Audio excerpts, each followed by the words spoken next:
all of us.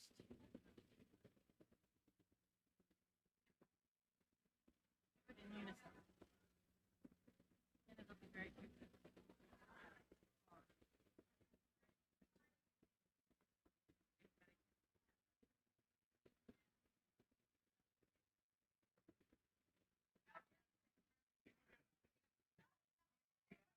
Let's bring out some.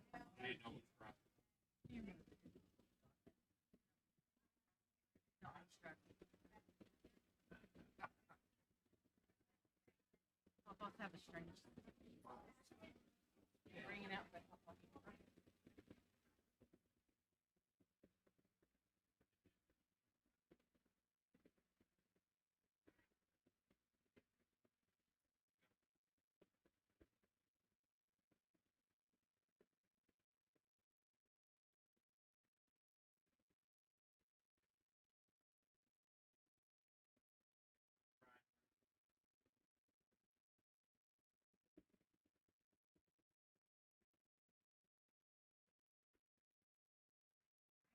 Yeah. have to drive me back and forth.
Grandma's kids camp, youth camp day. Family tree. Okay, so it looks like a dream catcher. It's got that circular, but in the middle is like a tree. And then hanging off that Is all of it. is the names and stuff. It was All the family. adorable. So like I say, it appears like a dream catcher, but it's a family tree. I was, Hold on, sister. well, I was worried about that. Yes, ma'am. I was kind of worried that folks saw her. The Quapaw Nation Business Committee regular meeting for Saturday, June 20th, 2026 will now come to order at 9 a.m. Everett Bandy, would you please lead us in the invocation?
Amen.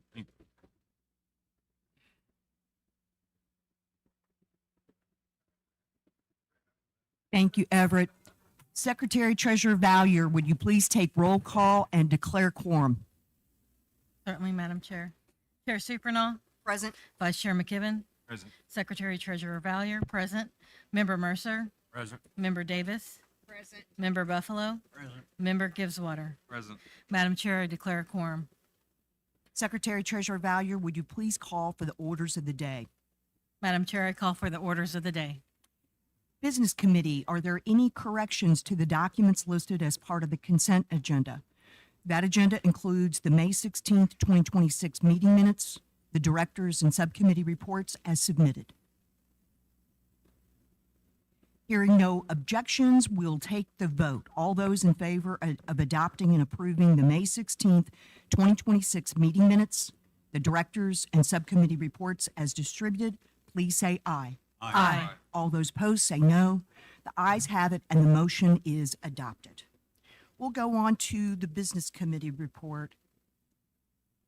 The following tribal members passed away since we last met: Jody Marie Whitecrow, Patricia Marie Swindell, Dina Ray Huey, Irma Lee Spencer, and tribal employees Sean Corbett and Jason Clark. Please lift these Quapaw families and all families in your prayers, and let us join in a moment of silence.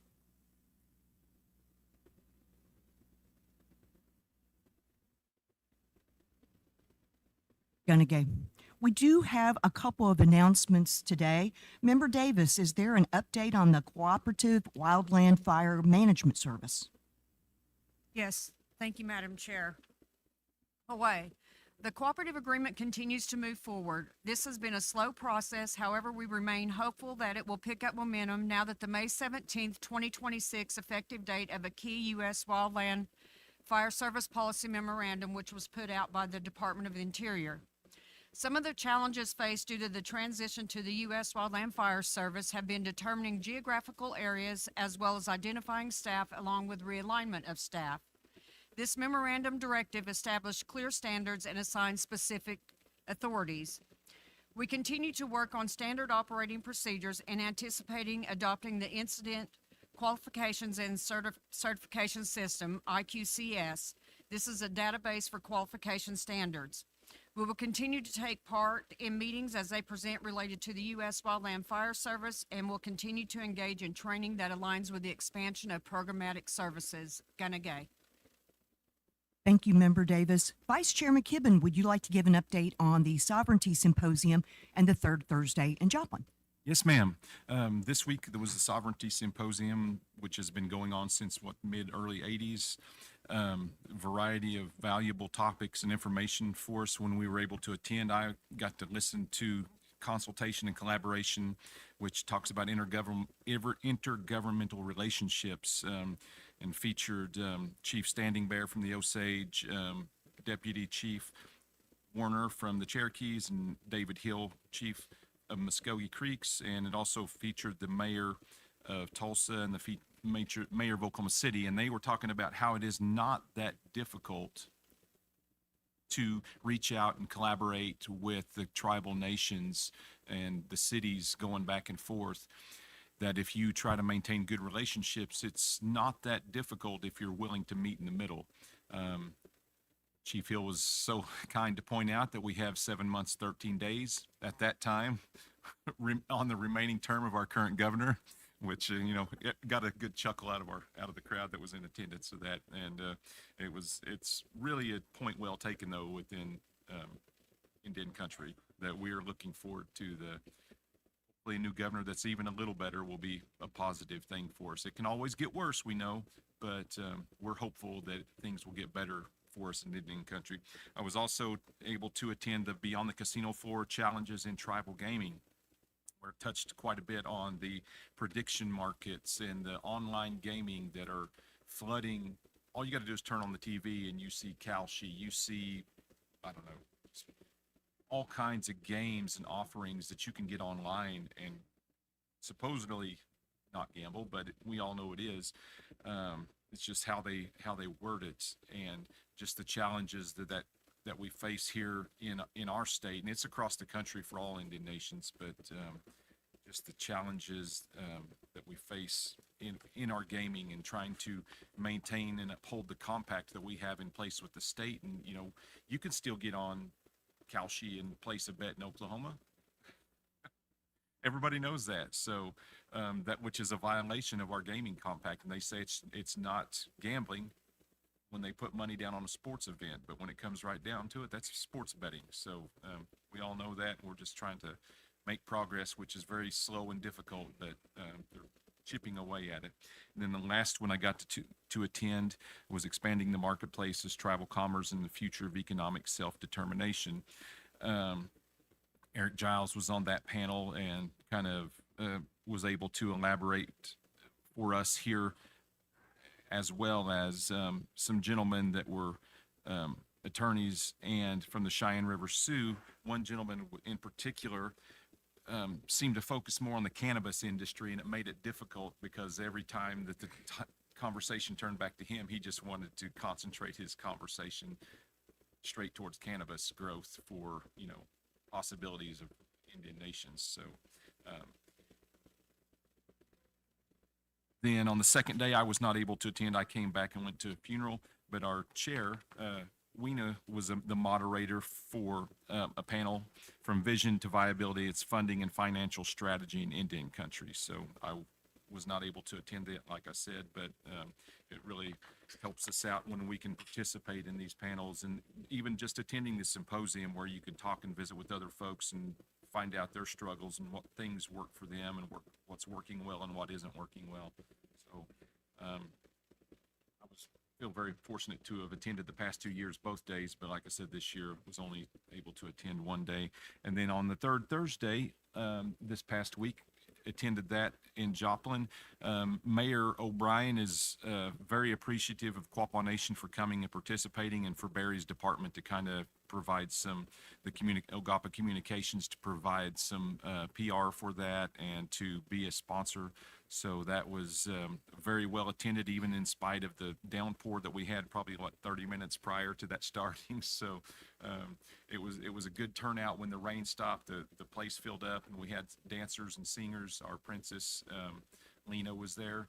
So feel very glad that Quapaw Nation took part in that. So, thank you all. Thank you. Secretary Treasurer Valier, would you please provide an update on subcommittee appointments and any vacancies? Thank you, Madam Chair. We currently do not have any vacancies, but we do have one appointment to make.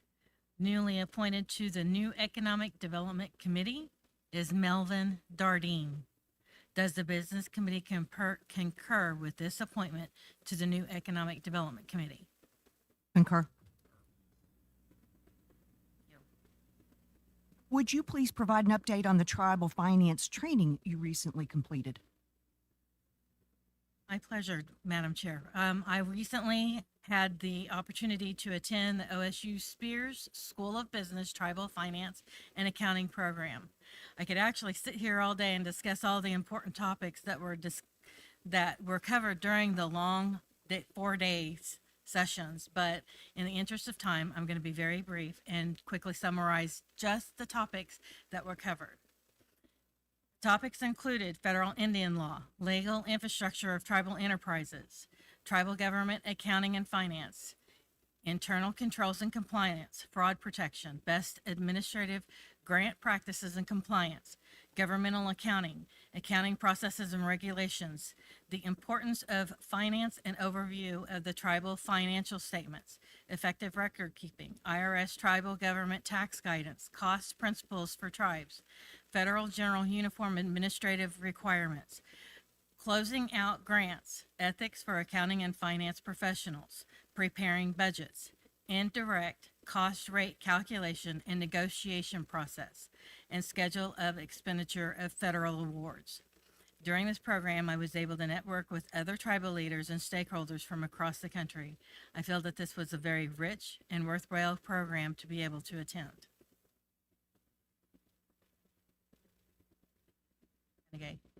Would you also provide the gaming property financial update? Certainly, Madam Chair. Saracen Casino financials for the month of May 2026. Net gaming revenues were $18.9 million.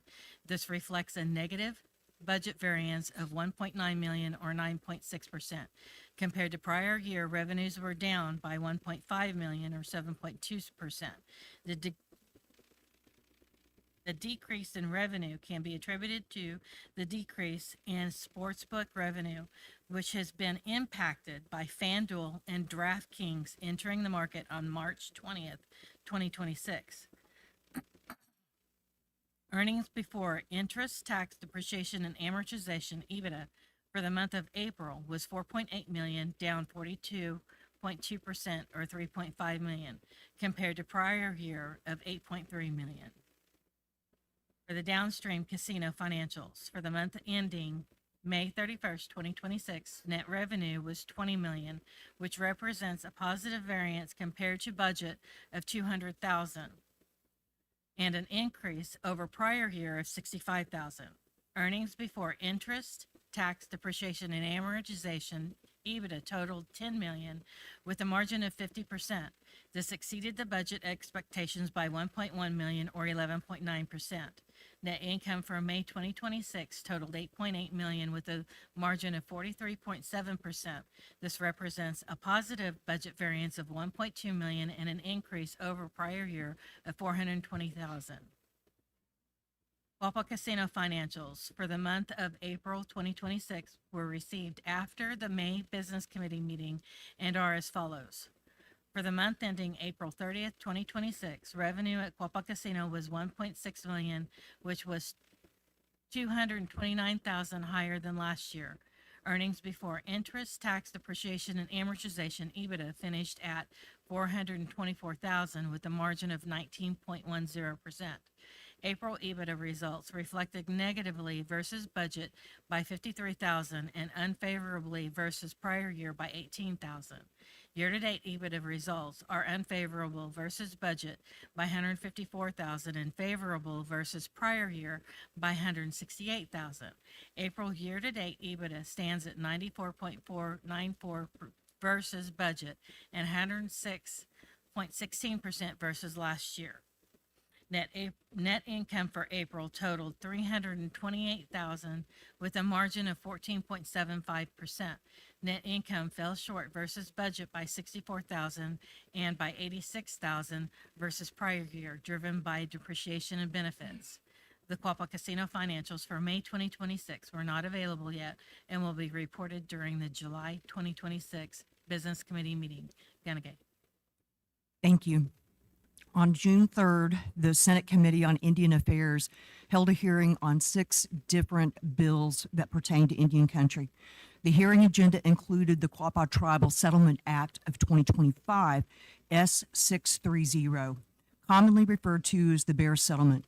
Written testimony was submitted and is now part of the official hearing record. Oral testimony was only required by the Department of Interior's Director Brian Mercier, Bureau of Indian Affairs, on S630. Senator Armstrong of Oklahoma, who has agreed to provide his strong support for our bill, was present that day. During the hearing, he pressed the BIA for next steps with dates so that our bill could be voted out of committee and considered by the full Senate. Specific DOI issues included providing a legal shield for the Department of Interior to preclude further litigation against the U.S. government regarding the Bear Settlement. Issues also included offsets for funding purposes. That's a common theme in Congress these days, that you can't spend anything unless you find an offset. And the proposed DOI role in allocation of the settlement funds. On June 11th, the Business Committee learned the follow-up items have been discussed between Senator Armstrong's office, our lobbyist, and the DOI. At the current time, we are awaiting draft updates to the legislation, but the early indicators are it's positive momentum moving forward toward getting it out of committee and under full consideration. Those are the announcements. Let's run through just briefly some past events. Quapaw Food Sovereignty Department and the Cattle Company meat distribution took place last week. That's great. Quapaw Nation Powwow Committee held a 4-man scramble golf tournament on May the 31st. Higher Education held a Cooking on a Budget series that included Winter Chicken Dinner and practical pork meals.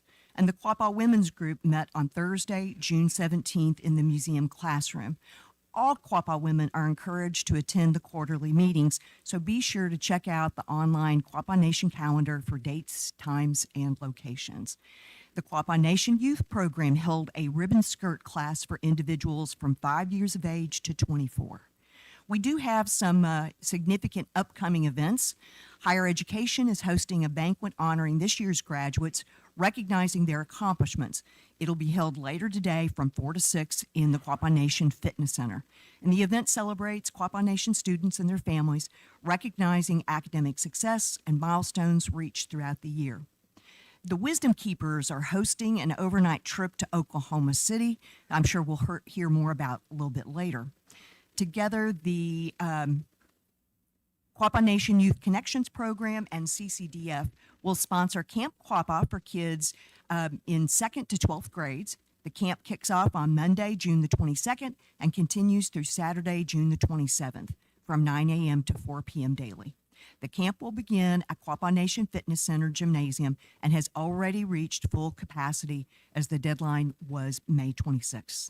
There is still a volunteer opportunity. Adults 18 and over who enjoy interacting with children and teaching them about Quapaw culture are encouraged to apply as volunteers. So please contact Kristen Keys, Youth Program Director, at 918-325-2886 or kristen.keys@quapawnation.com if you would like to volunteer. The Quapaw Nation Youth Program will host a Rosette workshop with Emma McKibben on Wednesday, July 22nd from 6 to 8 p.m. at the community building. This hands-on workshop is open to individuals ages 5 to 24 and will provide participants an opportunity to learn and create Rosette-style beadwork in a welcoming community environment. All supplies for the class will be provided and no experience is needed, and parents are encouraged to join and help. To reserve your spot, please call 918-325-2886, and the class is sponsored through a federal grant from SAMHSA. The Quapaw Nation Higher Ed's next Cooking on a Budget series, that's called Crock Pot Potluck. The cooking workshop will be held June 24th and will feature crock pot meals, recipe sharing, and traditional Quapaw foods with Billy Bertram. Participants will enjoy crockpot meal ideas, recipe exchanges, cooking demonstrations, taste testing, oh, that's good, and discussions focused on affordable community-style meals. There is registration ends at 12 p.m. the day before the class, and just a reminder, additional Cooking on a Budget workshops will continue throughout June. In addition to that, we've got on July 1st, that's the Quapaw Nation Annual Health Fair. That's from 8 to 12 at the Quapaw Nation Fitness Center.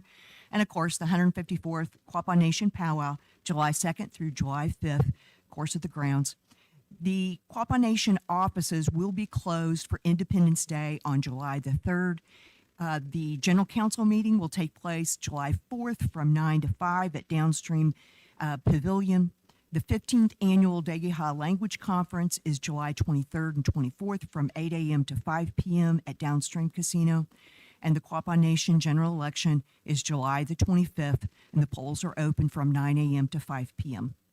The Youth Gathering of Native Americans, GONA, is July the 27th through the 30th from 9 to 4 at the Quapaw Nation Fitness Center. And this concludes the Business Committee report. Gunagay.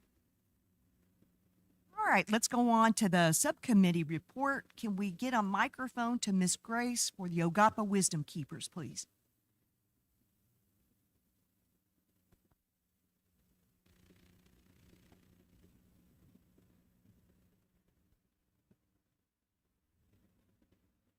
G'day. Good morning. Our Wisdom Keepers met on June the 4th, and under our business items, we certainly did discuss the powwow coming up. There are a lot of activities will be going on. One of the notable ones will be our next Wisdom Keepers meeting will be Thursday, July 2nd. So not only are we asking our members to be there, we're looking particularly for elders who are out of state and who are coming for powwow. Certainly we want them to join us as well. And also as other elders are coming with other tribes, we want to get them to be together, and we'll be perhaps doing some recording as well. General Council, of course, is coming up. We will have a report at General Council. As was mentioned, we will be going to the First American Museum tomorrow to celebrate the summer solstice. We'll be staying overnight and we'll be looking at a ribbon exhibit on the next day, then stopping by the Oklahoma City Memorial and then coming home. Announcements certainly again, we're with the language conference coming up, and then also the Marshall's program, summer program with the kids helping the elders. They are available and they're out there actively working. Also, at our meeting, we had a program, and it had to do with don't be a victim of cyber crime. Now, we had a digital skills class for our elders, and that was very good. And this is just a continuing education thing of being careful about cyber crime. And so this is information not only for our elders, but for our families and people that we know. So it's a busy time, and we thank everyone. And so that's it. Thank you, Grace. Appreciate that. Trip sounds fun. Cultural Committee, Barbara. Sorry about that. I only have one hand. We met Thursday, the Cultural Committee did, and discussed and removed two things from our agenda that had been on there for a while. A letter with our recommendations was on the crown sashes and shawls will be sent to the business committee for their consideration. And then the Red Oak updates at Downstream, we have put in our information that they have requested from us, and so we will remove that because they are moving on with it, as I understand, very slowly at Downstream, and they'll be working on that probably the rest of the summer. The two banners that we received for the Route 66 and 250 a year celebration for the United States are at each end of the city of Quapaw on Route 66, and I hope everybody can take a look at them. They're really nice and they're very noticeable. The maintenance department, we thank them for installing them, and they look like they'll stay up for a while and not be blown down like some are. So we appreciate that. We've also started the first video that the Cultural Committee had planned to make for this season of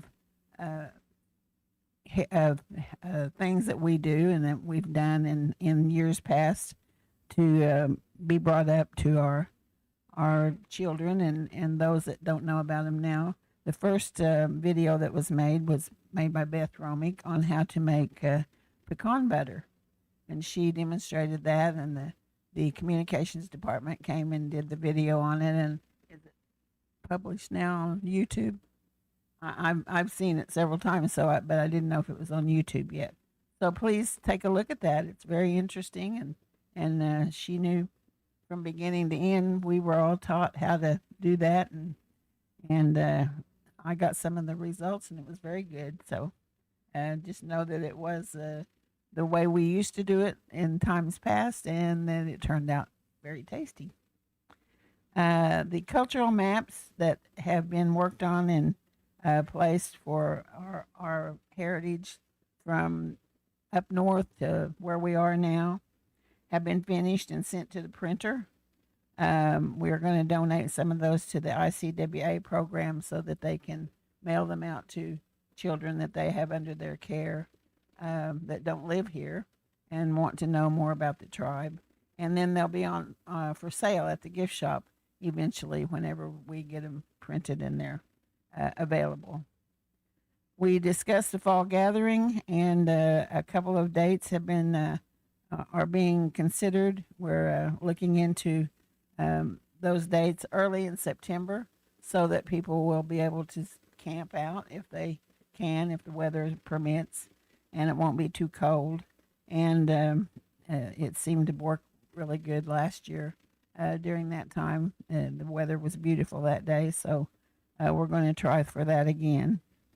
And then there's historic signs that are going to be placed here at the grounds at different places, telling about different locations and things. So look for those. When are they going to be installed, Everett? Okay, they haven't been sent to the printer yet, so I guess they won't be available during the powwow. But historic signs will be set up at several places here at Beaver Springs, telling about different sites. Our next cultural meeting will be July 15th at 2 p.m. at the classroom at the museum, and everybody's invited to attend if they'd like to. Or if you have any ideas or questions, just contact one of the committee. Thank you. Thank you, Barbara. Next up, Vance Gilmore with the Constitution Committee.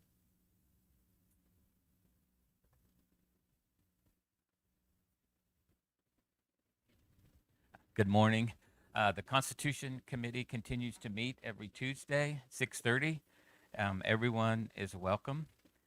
We have rewritten the preamble, and I feel it's strong and it sets the context for the rest of our document. We have come to a consensus on term limits, number of Indian councils, general councils, length of terms, and some other critical points, which we will be presenting to you. On September 6th and 7th, we will have writing sessions here in this space. We sense there is some feedback fatigue from our nation, but we want you to know that feedback is still important to us. The process that we are using is we are looking at the 2025 draft, which we feel is a good product, and then looking at the 2026 draft and comparing the two and pulling the good components. And so that's the process that we're using. Thank you. Thank you, Vance. Election Committee, Lori Schaefer. You guys are busy. It morning. is that time of year, so we're in full go with election. You've already mentioned that the election date is July 25th. I want to mention that if you're going to request an absentee ballot, that you please get that in quickly, because although we get them out as quickly as we can, the mail sometimes is not the nicest to us. So, and also this year, I believe it's going to be a little bit different at General Council. I believe Harry is going to be able to register people that are there for General Council to become registered voters. So that's something new, and hopefully we'll get a few more registered voters at that time. All right, thank you. That's great. Question: when when have the absentee ballots been sent out? The requests Yes, already we've received? started sending Okay. them out. Okay, wonderful. right. Thank you. Thank you. Appreciate it. Cybersecurity Planning Committee, Mikhail. Be careful.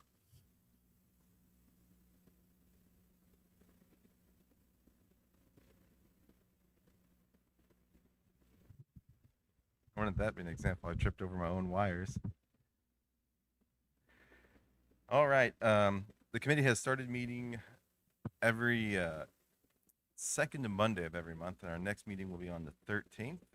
Again, we don't publicly post the links, but the public is allowed to participate. It's mainly held virtually, so you just email us at Cybersecurity Planning Committee or at cspc@quapawnation.gov, and we'll send you an invite to join us for those meetings if you want to participate. July 1st is when the policy is going to be starting to go in full effect, and we have started collecting what we're calling the CUIs, our computer usage agreements, from all officials and employees. And it's been a lot of work for the committee up to this point. We are very happy and excited to see everything is coming together. And that leads me into the business committee has graciously agreed to do a public signing to show their leadership and commitment, and show that all of our officials are going to be held accountable to this policy and not just the employees. So I'd like to thank them for their willingness to do this and to to put their foot forward. Thank you, Mikhail. If everybody would sign the computer usage agreement, sure would appreciate it, because this really is important to be able to adhere to these higher levels of standards. And that's why we wanted to do it this morning during the business committee meeting.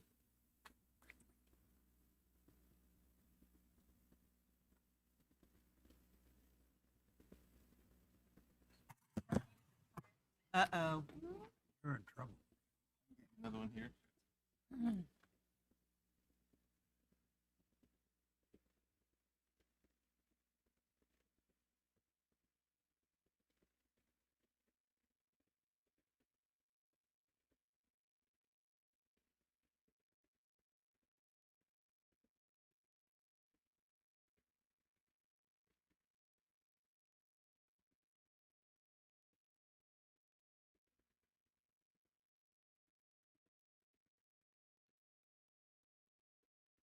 Mikhail, thank you.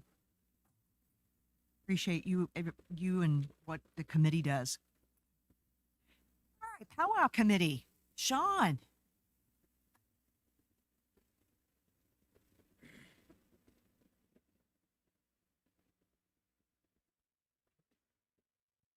Morning. Good morning. Well, we're a couple weeks out. Everything's going good. July 1st, we'll be at the health fair selling, got a booth set up selling chances on the quilt and 50-inch TV. We'll also be selling books and T-shirts there too. So we did have a good turnout for the golf tournament. Made some money off that for the powwow, so everything's on course. Our programs are sitting in the office, already printed everything. All the shirts are here.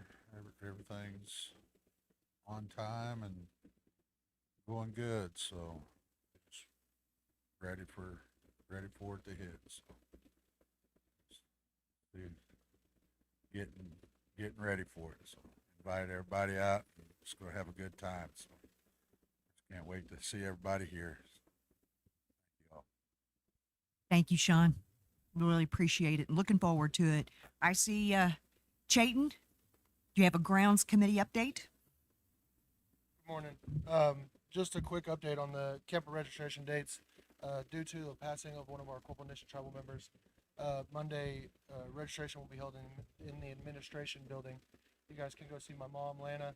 She'll be doing that for us while we're helping that family out. But after that, everything will remain the same. It'll be in the community building on the 23rd, the June 24th through the 26th. It'll be at the farmers market. And we're going to treat it like they do the food distributions. You can drive through. We'll come to the window, do it fancy way like that. And then on June 29th and 30th, we'll be back in here at the community building. And then on July 1st, we'll be at the health fair from open to close. And then we'll be back in here for the remainder of the day. Chayton, thank you. Absolutely. It's Thank you. important updates. Are there any other subcommittees or standing committees that would like to provide an update this morning?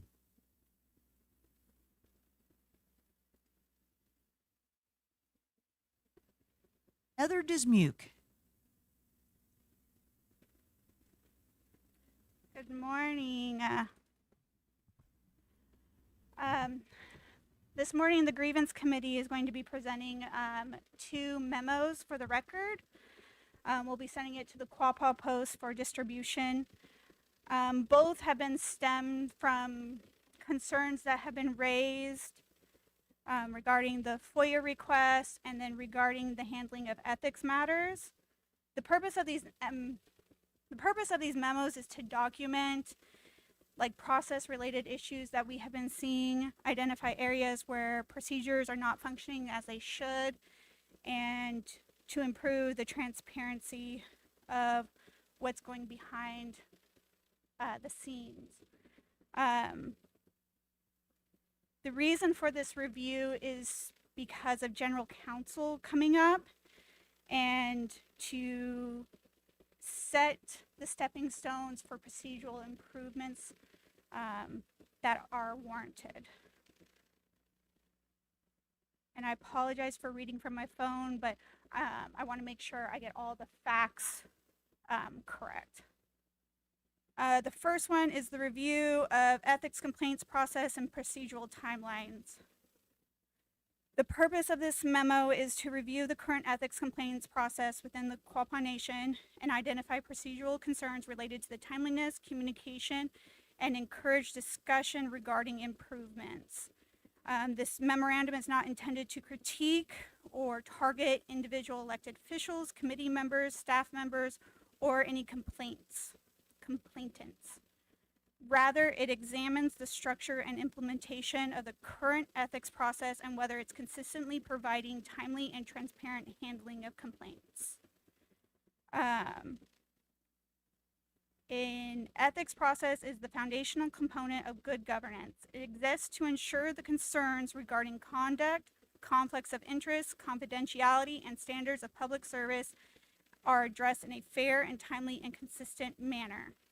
For This seems like a general counsel issue to me. This is an issue for general counsel. This shouldn't be something on a regular business committee meeting, in my opinion. I don't know how the rest of the business committee feels, but this seems to be a general counsel issue, my opinion.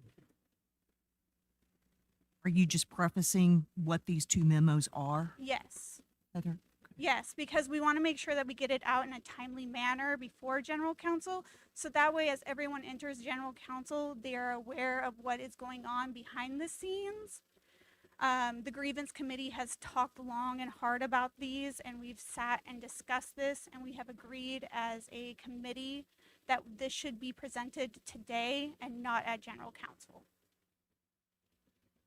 Well, would the memos simply speak for themselves? I mean, we sure can't help get those out. Yeah, we can definitely get those out instead of me sitting here reading.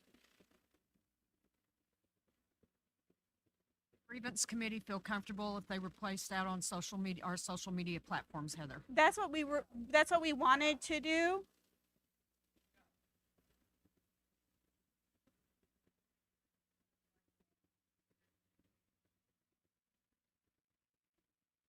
Well, it sounds like a very serious matter.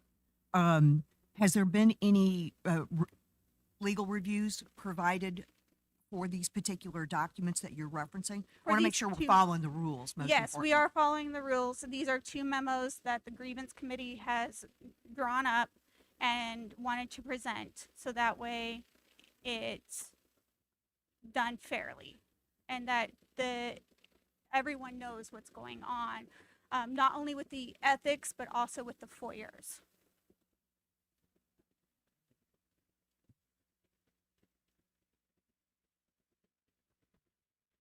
Madam Chair, I'd like to point out that our governing resolution specifically says the grievance committee shall investigate all complaints of professional and personal misconduct regarding the business committee. That is the scope of the grievance committee's responsibilities. It's not the ethics commission. It's not members of the tribe. It is specifically to the business committee. This is out of their scope of authority. Well, let's just take a look at what the memos say, because if it's within the scope of the grievance committee, absolutely. But if it's not inside the scope of the grievance committee's statutory authority, that's a completely different matter.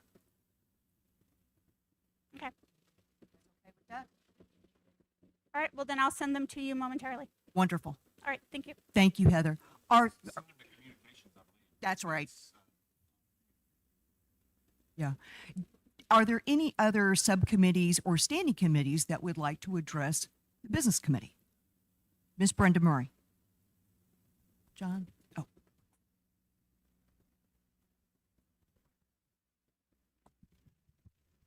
I don't know what Heather is doing, but she's stepping out of line where the grievance committee is concerned. Our attorney has been in contact with her. That's all I can say. Thank you, Brenda. All right. Any other subcommittees? Wonderful. We are going to go on to the executive director reports. So the executive director reports were posted earlier this week on the tribal website. If anyone in attendance has questions regarding those reports, please pose those questions during open forum. We'll now ask each of the executive directors to provide a brief update. Eric Boone, CFO.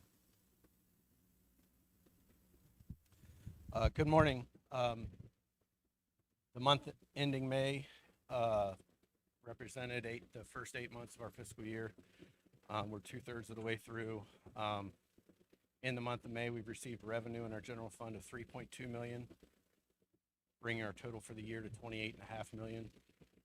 Actual expenses from the general fund in May were $4 million, bringing our total for the year to $34 million. Tribal member health benefits for the month of May was $620,000, bringing our total for the year to $4.5 million. Some other departmental notes, our CCDF program provided subsidized funding for 47 providers covering 203 children. And our tax collected in the month of May was $163,000. Thank you. Thank you, sir. Trenton Stand, Executive Director, Resource Management. Good morning. Good morning. I know we're appreciative of it now, but it's been wet, so that covers all outdoor properties for this report. So anything related to that, slow, fast, grass is growing, all that good stuff. Quapaw Cattle Company, they've received a couple awards in funding the AMP grant, which was kind of expected, but they also received, we don't have documentation or anything to draw down yet, but they received confirmation from the BIA that they received $250,000 for the bison side. That'll help with some equipment purchases to balers and things of that nature, and additional freezing space. On the beef side, they're still, needing to grow. They need to grow into that. 200 more head of cattle would help make things easier for them. They've cut that down each year, but it takes some time to build into it. Realty Feeder Trust has been advancing. Land acquisitions seems like a constant effort from all different angles. I know they're set meetings with restricted owners, fee property owners as well. Lease bid sale, you guys may have seen some advertising thanks to Barry and his crew going out on the post for the lease bid sale. So they've been blasting that out. That'll be, I believe, in August. Barry's also helped the plant, Barry and his team, draft some flyers for what the plant does, what they offer. We've been kind of mass emailing those, snail mailing those, getting those out to as many potential clients as we possibly can. We've reached out to Oklahoma State, hope to have an answer or an update at least this next week on the market analysis side that they're assisting us with. Environmental, of course, every month, every week, they have meetings with all their partners. That doesn't change much. However, the Army Corps that's drafting the comprehensive water plan and our ecological restoration initiatives kind of guideline, they're moving that project along and has asked for our shape files so they can incorporate our land data into the document, because that's going to be our document once they're done with it. So that was a good request to show some movement on that side. The QSA, it's slow over there, funding slow, like I said. So the rain hasn't hurt them. When the rain's good for everybody else, it kind of hurts QSA usually. However, like I said, funding's been slow, but that's why you've seen Ed. I know I've had a call or two to the office. Why is your trucks in Pittsburgh? Why is your trucks over here? Funding on the federal government side has been slow, and is going to continue to be slow until January or so of 27. So Ed's out there beating up the outside world, as you guys are aware.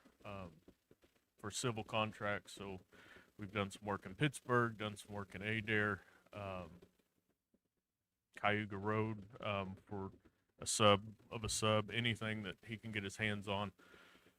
And potentially our next project will be a little bit further away at Pawnee. So Ed's worked up a group of guys that are eager to travel a little bit, and so that job will be the first one. That's, even though we've been in Joplin for a Branco job, we've been in Pittsburgh. They're leaving that morning, coming back that evening. So potentially the Pawnee job will be the first one that's kind of away. But we're trying to fill those gaps that the federal government's left by not having some of those projects approved.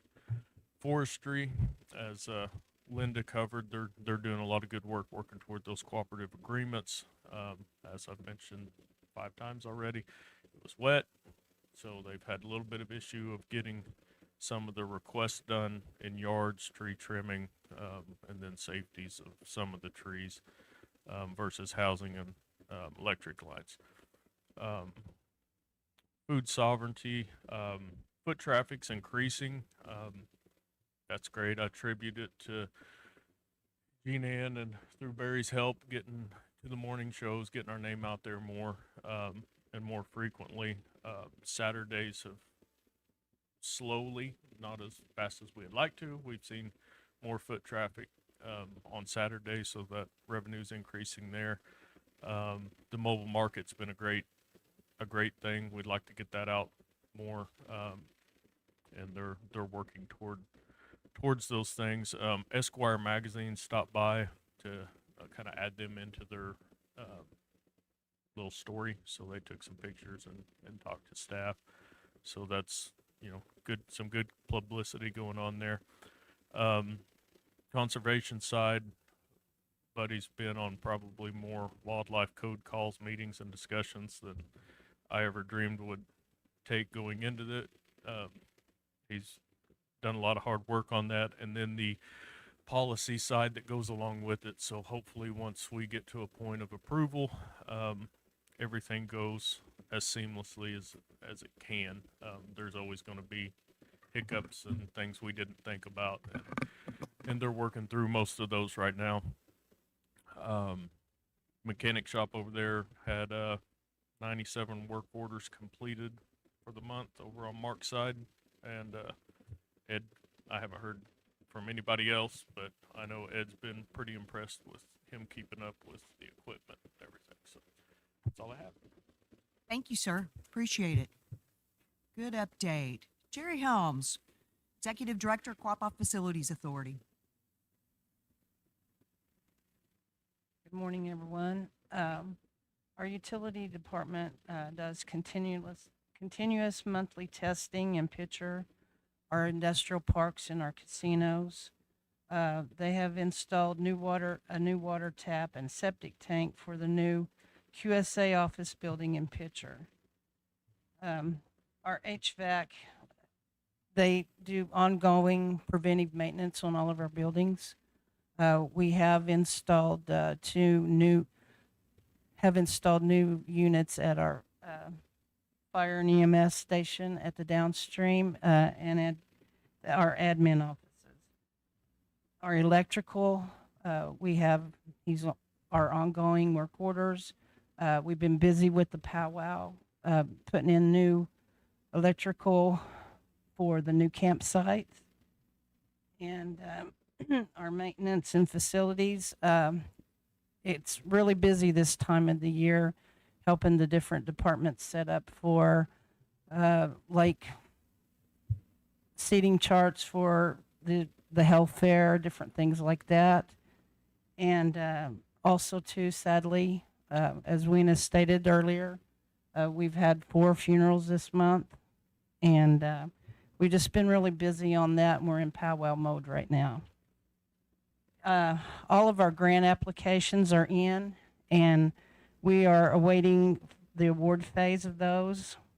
We have updated our inventory list to include the subdivision roads and the new casino parking lots. We have performed extensive work at the grounds to create additional campsites and remove under and overgrowth. We have worked to stabilize the erosion at the creek by adding riprap along the banks to slow water and allow for extra volume. We have submitted a package to the BIA to fund the rebuilding of a damaged box culvert. They have already funded design for this project and design is complete. And during the flooding, we worked with our engineering team to develop a plan to mitigate areas that are persistently prone to flooding. Thank you. Thank you, Jerry. I know you guys are really, really busy. Steve Stand, Executive Director, Tribal Member Services.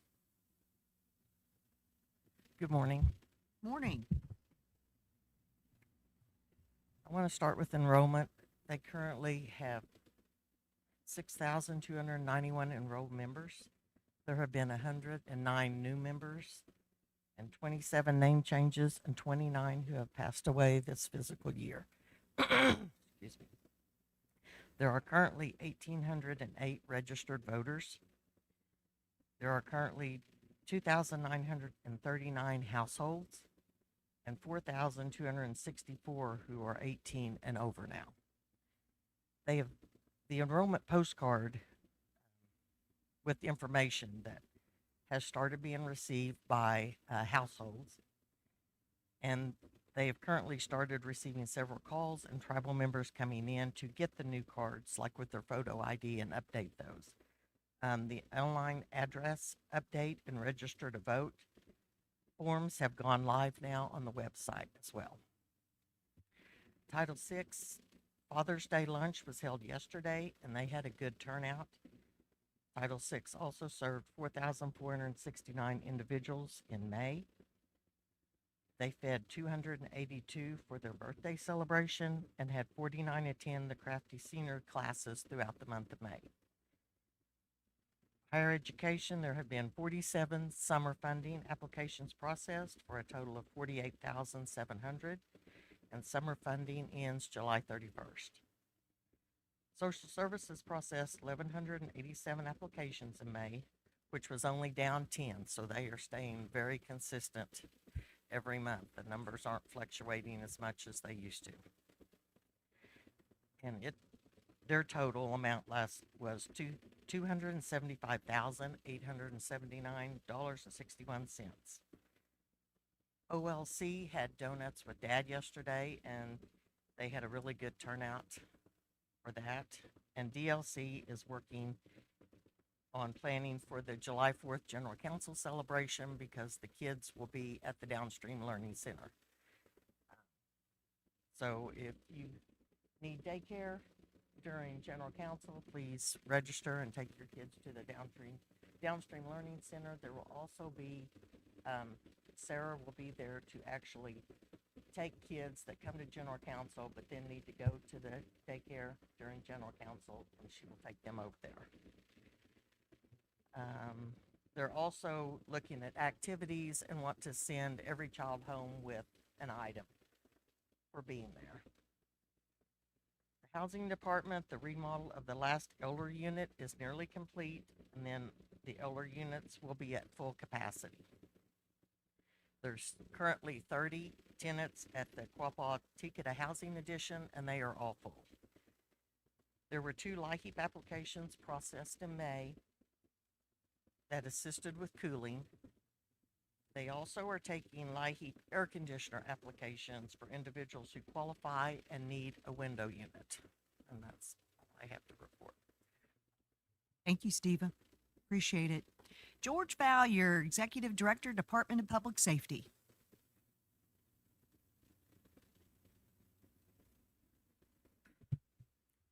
Good morning.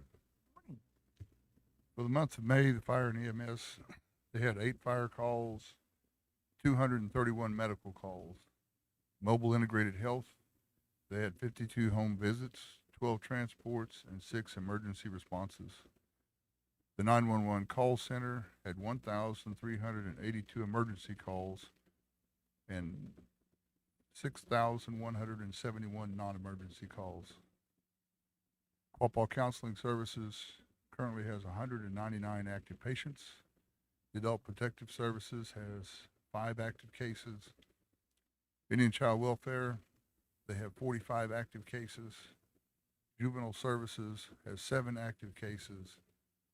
Marshals had 523 calls for service with 11 arrests. Excuse me. Our court system, they heard 44 cases last month, and the Supreme Court heard 2 cases last month. The probation office has 53 active cases. Quapaw Nation Marshal Service experienced a profound loss during the month of May with the passing of Deputy Sean Corbett.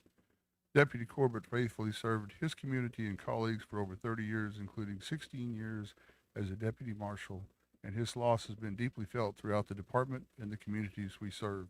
We extend our heartfelt condolences to his family, friends, and loved ones during this difficult time. The thoughts and prayers of the entire Quapaw Nation Marshal Service remain with the Deputy Corbett's family as they navigate this tremendous loss. Thank you. Thank you, George.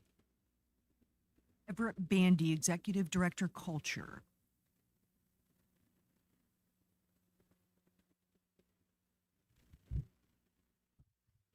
Morning. Morning. Happy to provide an update for the month of May for our Culture Division. As always, our full report is available online. May was a busy month for us with increased visitation, some special events, training opportunities, and preparations for upcoming special projects. Division-wide, we continued working on public outreach and educational materials. The poster-sized educational map about Quapaw history and homeland areas, which was mentioned in Barbara's report on the Cultural Committee, was sent to the printer. As she already mentioned, some copies will be donated to ICWA, and others will be available in our museum gift shop.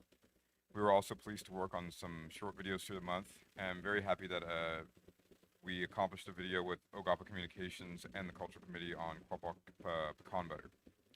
The museum and gift shop had increased sales and visitation during May, with net sales reaching $3,733.97. We also welcomed visitors traveling Route 66, as well as tour groups from Fairland Schools and an unexpected tour bus from Freeman Advantage. They thought they had scheduled a tour with us and hadn't, but that was perfectly fine with us. So we had a tour bus show up and enjoyed spending time with them.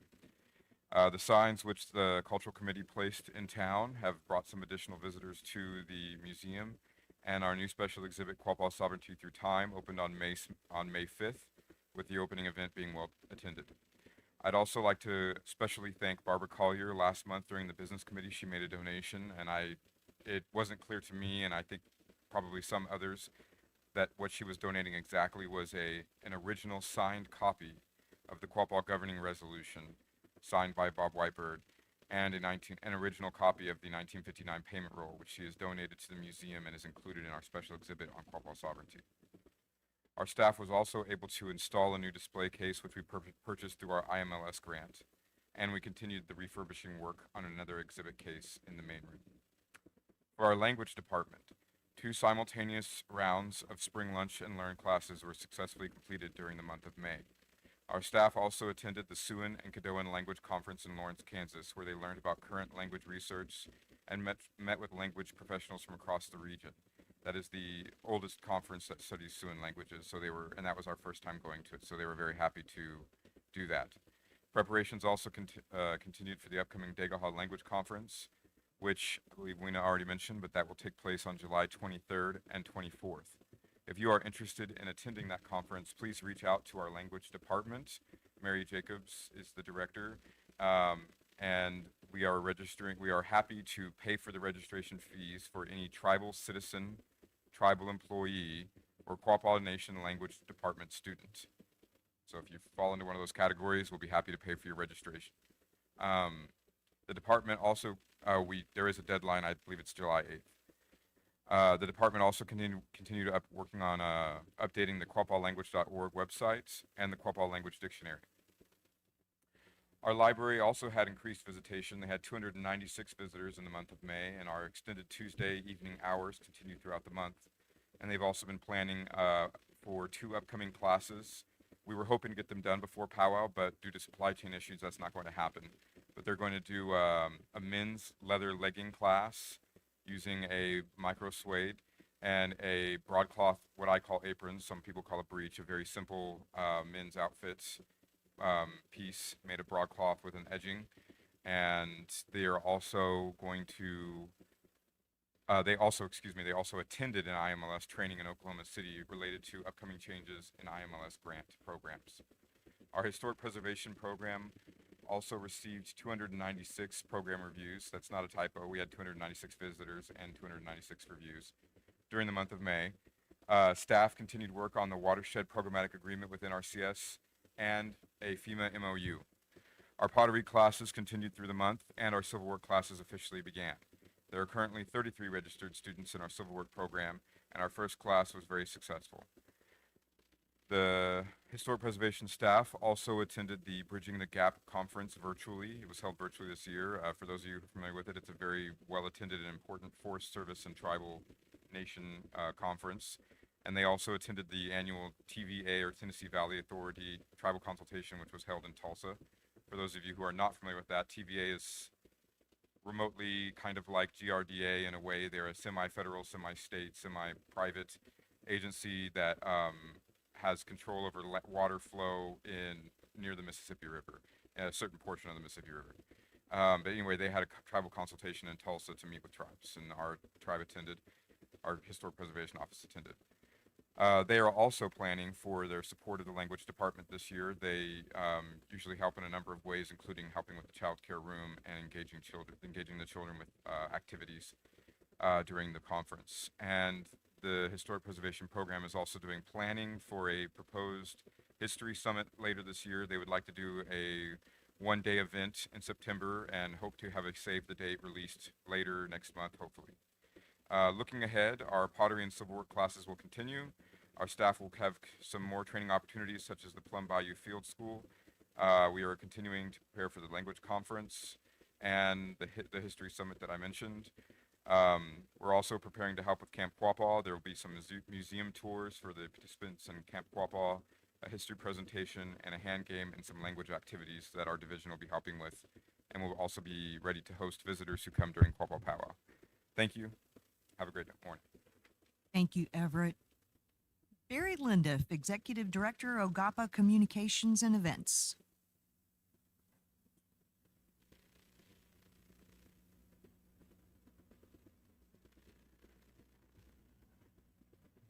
Good morning, everybody. Of course, O-gah-pah Communications has been moving at a strong, I would even maybe say breakneck pace lately, with a lot of projects underway and a lot of exciting things to come, of course, for all tribal members.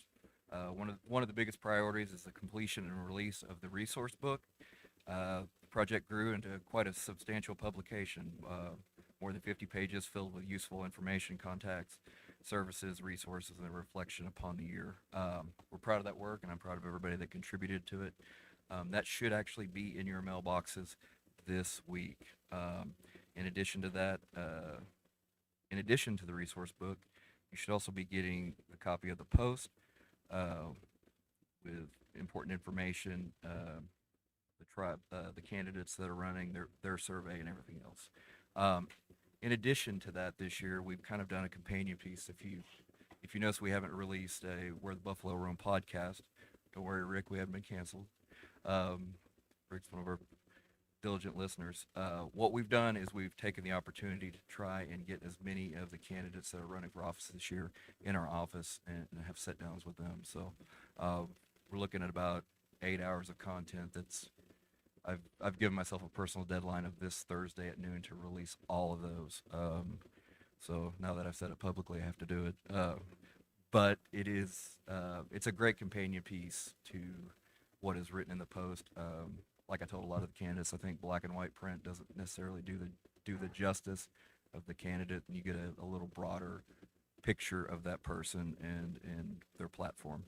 Our department continues, of course, to support many different areas across the tribe as we move more toward the transition of that tribal-based service department. The amount of variety of work that we assist with continues to grow, whether it be helping with communication, media, and I literally just got this, Trenton, the article is live that he spoke about in Esquire. I'm looking at it right now. It's pretty cool to see the Quapaw Farmers Market in Esquire magazine. Who would have thought, right? That, of course, is Ryan Redcord from Osage, who is the writer, who is one of the people that we collaborate with. I think it's safe to say, without giving anything away, Osage Nation is a client of O-Guah-Pah Communications. So we appreciate their work, and we will be putting this link out today so everybody can read it. But in addition to the media, publications, video design, public information, we're currently trying to bring Jose back in September to do another continuing education class. Grace, I'll be talking to you next week to try and figure out what that looks like for September. But we really want to bring him back. If we teach it once and then an extended amount of period goes by and everybody forgets, it doesn't do a whole lot of good.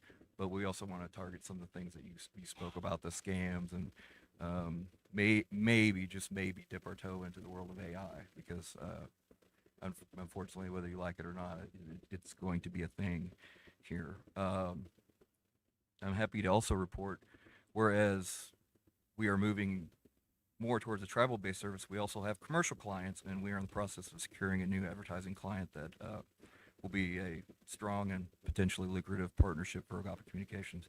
So we look forward to the opportunity for us to grow our services, expand our reach, and grow our staff this week. A lot happening. I'm proud of the progress of the team we continue to make, and we're committed to providing quality communication services and basically all your needs. So after Thursday release, we will start continuing scheduling people for podcasts. So if you got any ideas, anything you want to know about, somebody wants to come on and talk about their department, of course, our door is always open. Thank you. Thank you, Barry. Appreciate it. I know you've got a lot of video to get accomplished by noon next Thursday. Yes, I wrote it down. So let's move on to the emergency polls. Member Gibbs Water, would you please take the very first one? Ma'am.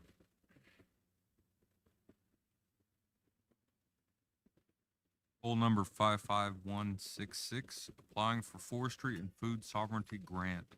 This poll is to approve the acceptance of the Community Forest and Food Sovereignty Grant, Community Roots Program funded by the Arbor Day Foundation. This was sent to a poll because the Arbor Day Foundation asked for this to be expedited so that they can distribute the federal funds as soon as possible. With an approval count of 7 and certified on 5/20 at 11:21 a.m. Member Davis, would you please take the next one? Yes, thank you, Madam Chair. Poll number 55248, approval to submit BIA Energy and Mineral Development Program grant. This poll is for authorizing a request to apply for the BIA Energy and Mineral Development Program grant. This was sent to a poll because the deadline to apply is June 18th, 2026. There was an approval count of 7 and a certified date of 5/22/2026 at 10:25 a.m. Secretary Treasurer Valier, would you please take the last one? Thank you, Madam Chair.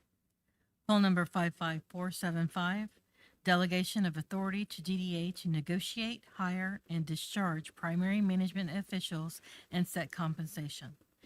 This poll is for delegating authority to the Downstream Development Authority to negotiate, hire, and discharge primary management officials and set compensation.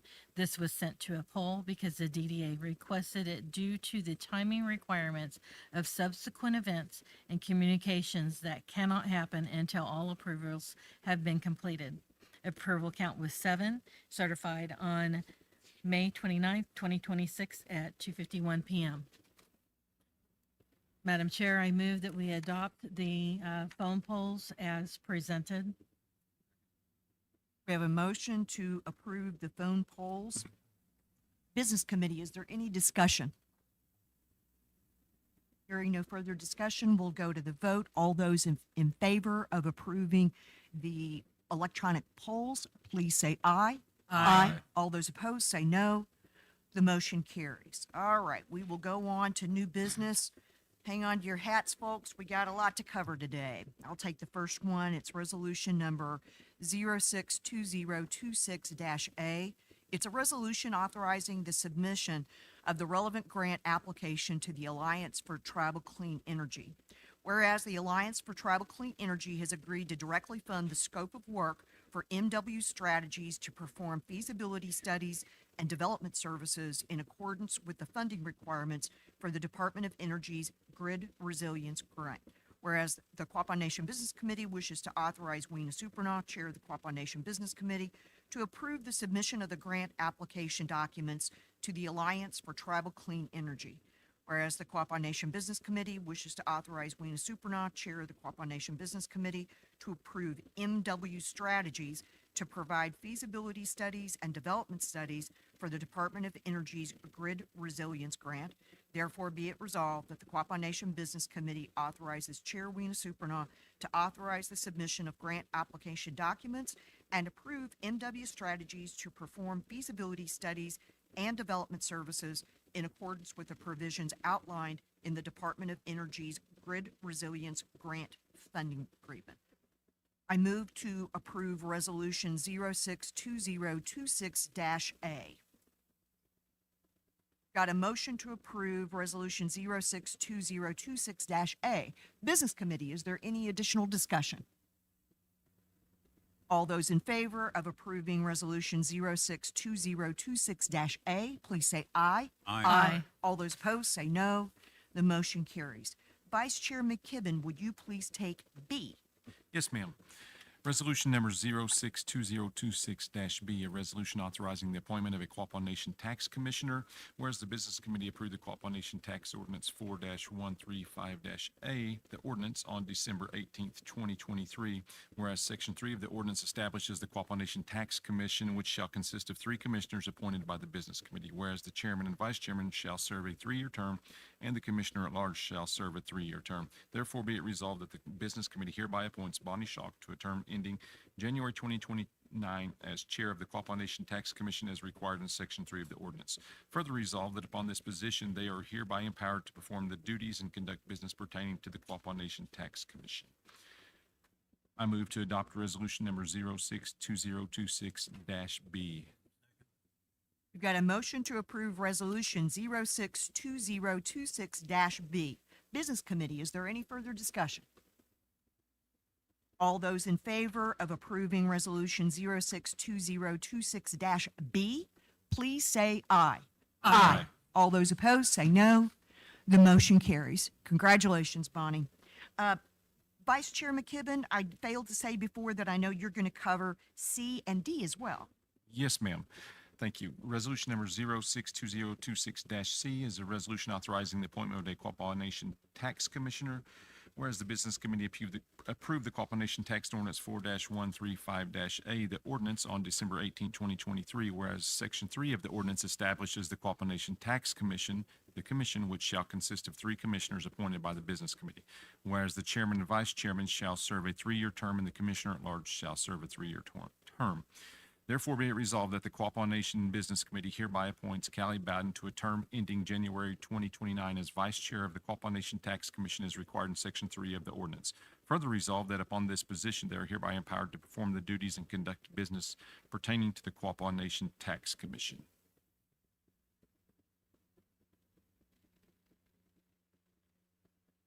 I move to adopt Resolution 062026-C. Second. Got a motion to approve Resolution 062026-C. Business Committee, is there any discussion?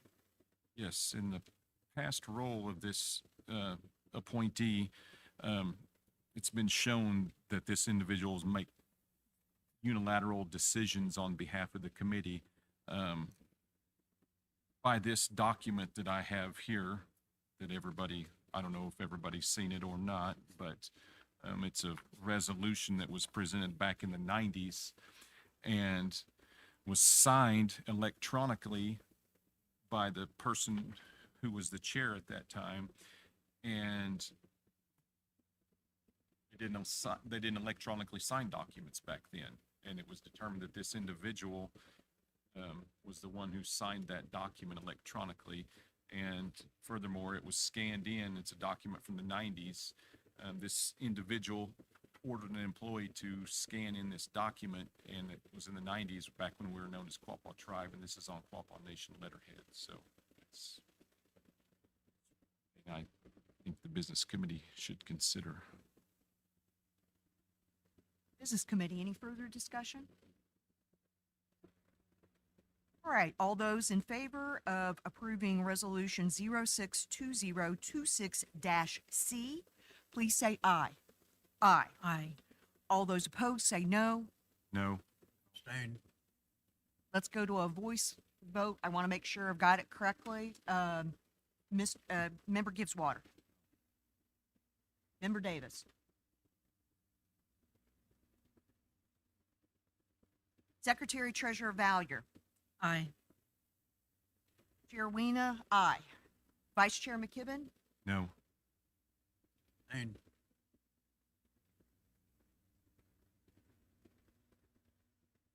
Got no.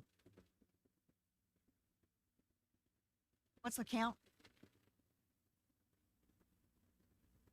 Oh, we haven't come back to Member Davis.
Chair, I'm going to vote support this, and I'll give you the reason. We all fall short, and there are situations right now that are going on that I cannot disclose. But within those situations, there are individuals that should not currently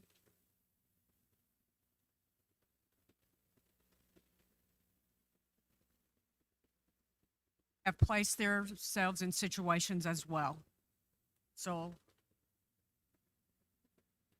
I do believe in redemption.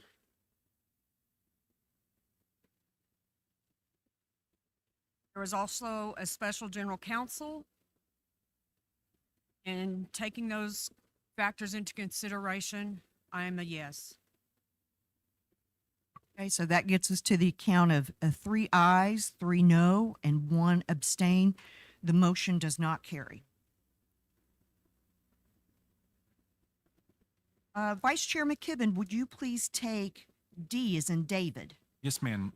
Resolution number 062026-D, a resolution authorizing the appointment of a Quapaw Nation Tax Commissioner, whereas the Business Committee approved the Quapaw Nation Tax Ordinance 4-135-A, the ordinance, on December 18, 2023, whereas Section 3 of the ordinance establishes the Quapaw Nation Tax Commission, the commission which shall consist of 3 commissioners appointed by the Business Committee, whereas the chairman and vice chairman shall serve a 3-year term and the commissioner at large shall serve a 3-year term. Therefore be it resolved that the Business Committee hereby appoints Laura Rollins to a term ending January 2027 as a member of the Quapaw Nation Tax Commission as required in Section 3 of the ordinance. Further resolved that upon this position, they are hereby empowered to perform the duties and conduct business pertaining to the Quapaw Nation Tax Commission. I make a motion to adopt resolution number 062026-D. Second. We've got a motion to approve resolution 062026-D. I did have a question for the Business Committee. Because the previous resolution ending in letter C failed, we do not have an open member at large seat. So can we even consider this particular resolution? I would look to my colleague, Member Buffalo. Because the ordinance states we have a chair, we have a vice chair, and one member at large. Because resolution 062026-C failed,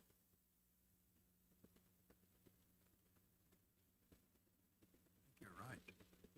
Ms. Bowden is still a member at large, therefore there is no vacancy in that seat. Just want to make sure my thinking was intact.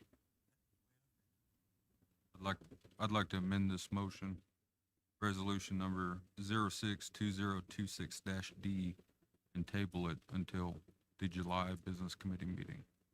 We can readdress this particular motion. Is there a second? And you said until next month to time certain? I'm certain. Okay, to next month in July, the regular July meeting. Second. Okay, so we've got a motion and a second to table resolution 062026-D. This is debatable. Is there any further discussion, Business Committee? Yes, in between that time, I'd like the business committee to reconsider the current member as well on this commission, along with the other role in the nation currently occupied as chairman of the gaming commission as well. I guess to meet and discuss that as well. Is there any additional discussion? We're considering the motion to table 062026-D. I'm a firm believer in redemption, but there are some things that I do believe, I am a firm believer. We're all examples of redemption. We're all a work in progress. But when in past roles, when one person has been shown to do unilateral moves and make decisions on behalf of a whole committee,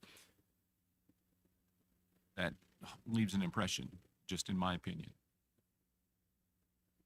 All those in favor of tabling resolution 062026-D to the July Business Committee meeting, please say aye. Aye. All those opposed to tabling, please say no. Member Buffalo is a no. The motion carries. The resolution is tabled until the July meeting.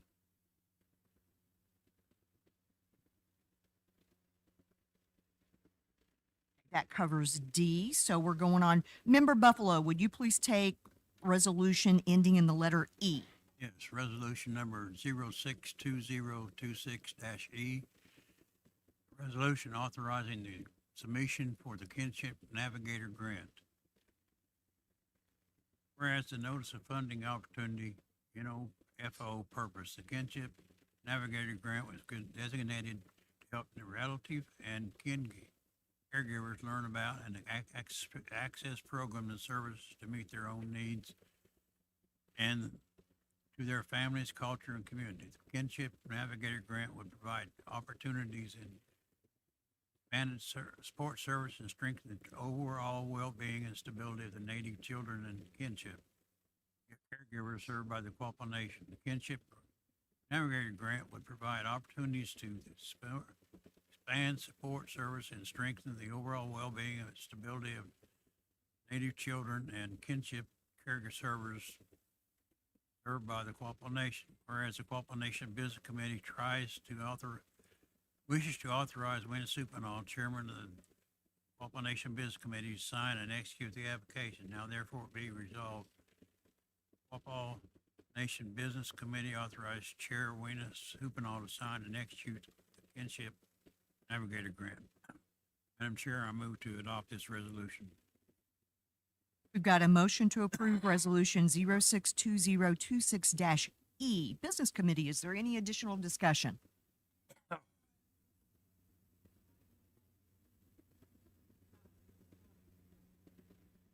George, do you have any, do you have any additional in this coming through Carissa?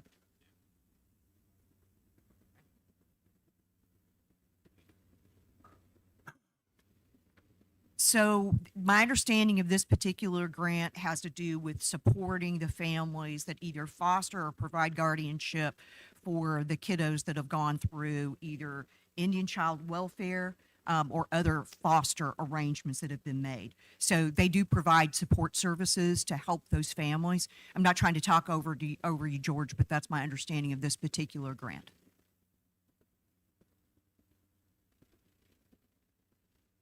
Second. Is there any further discussion, Business Committee? All those in favor of approving Resolution 062026-E, please say aye. Aye. All those opposed say no. The motion carries. Member Mercer, would you please take the resolution ending in the letter F? Yes, Madam Chair. This is resolution number 062026F.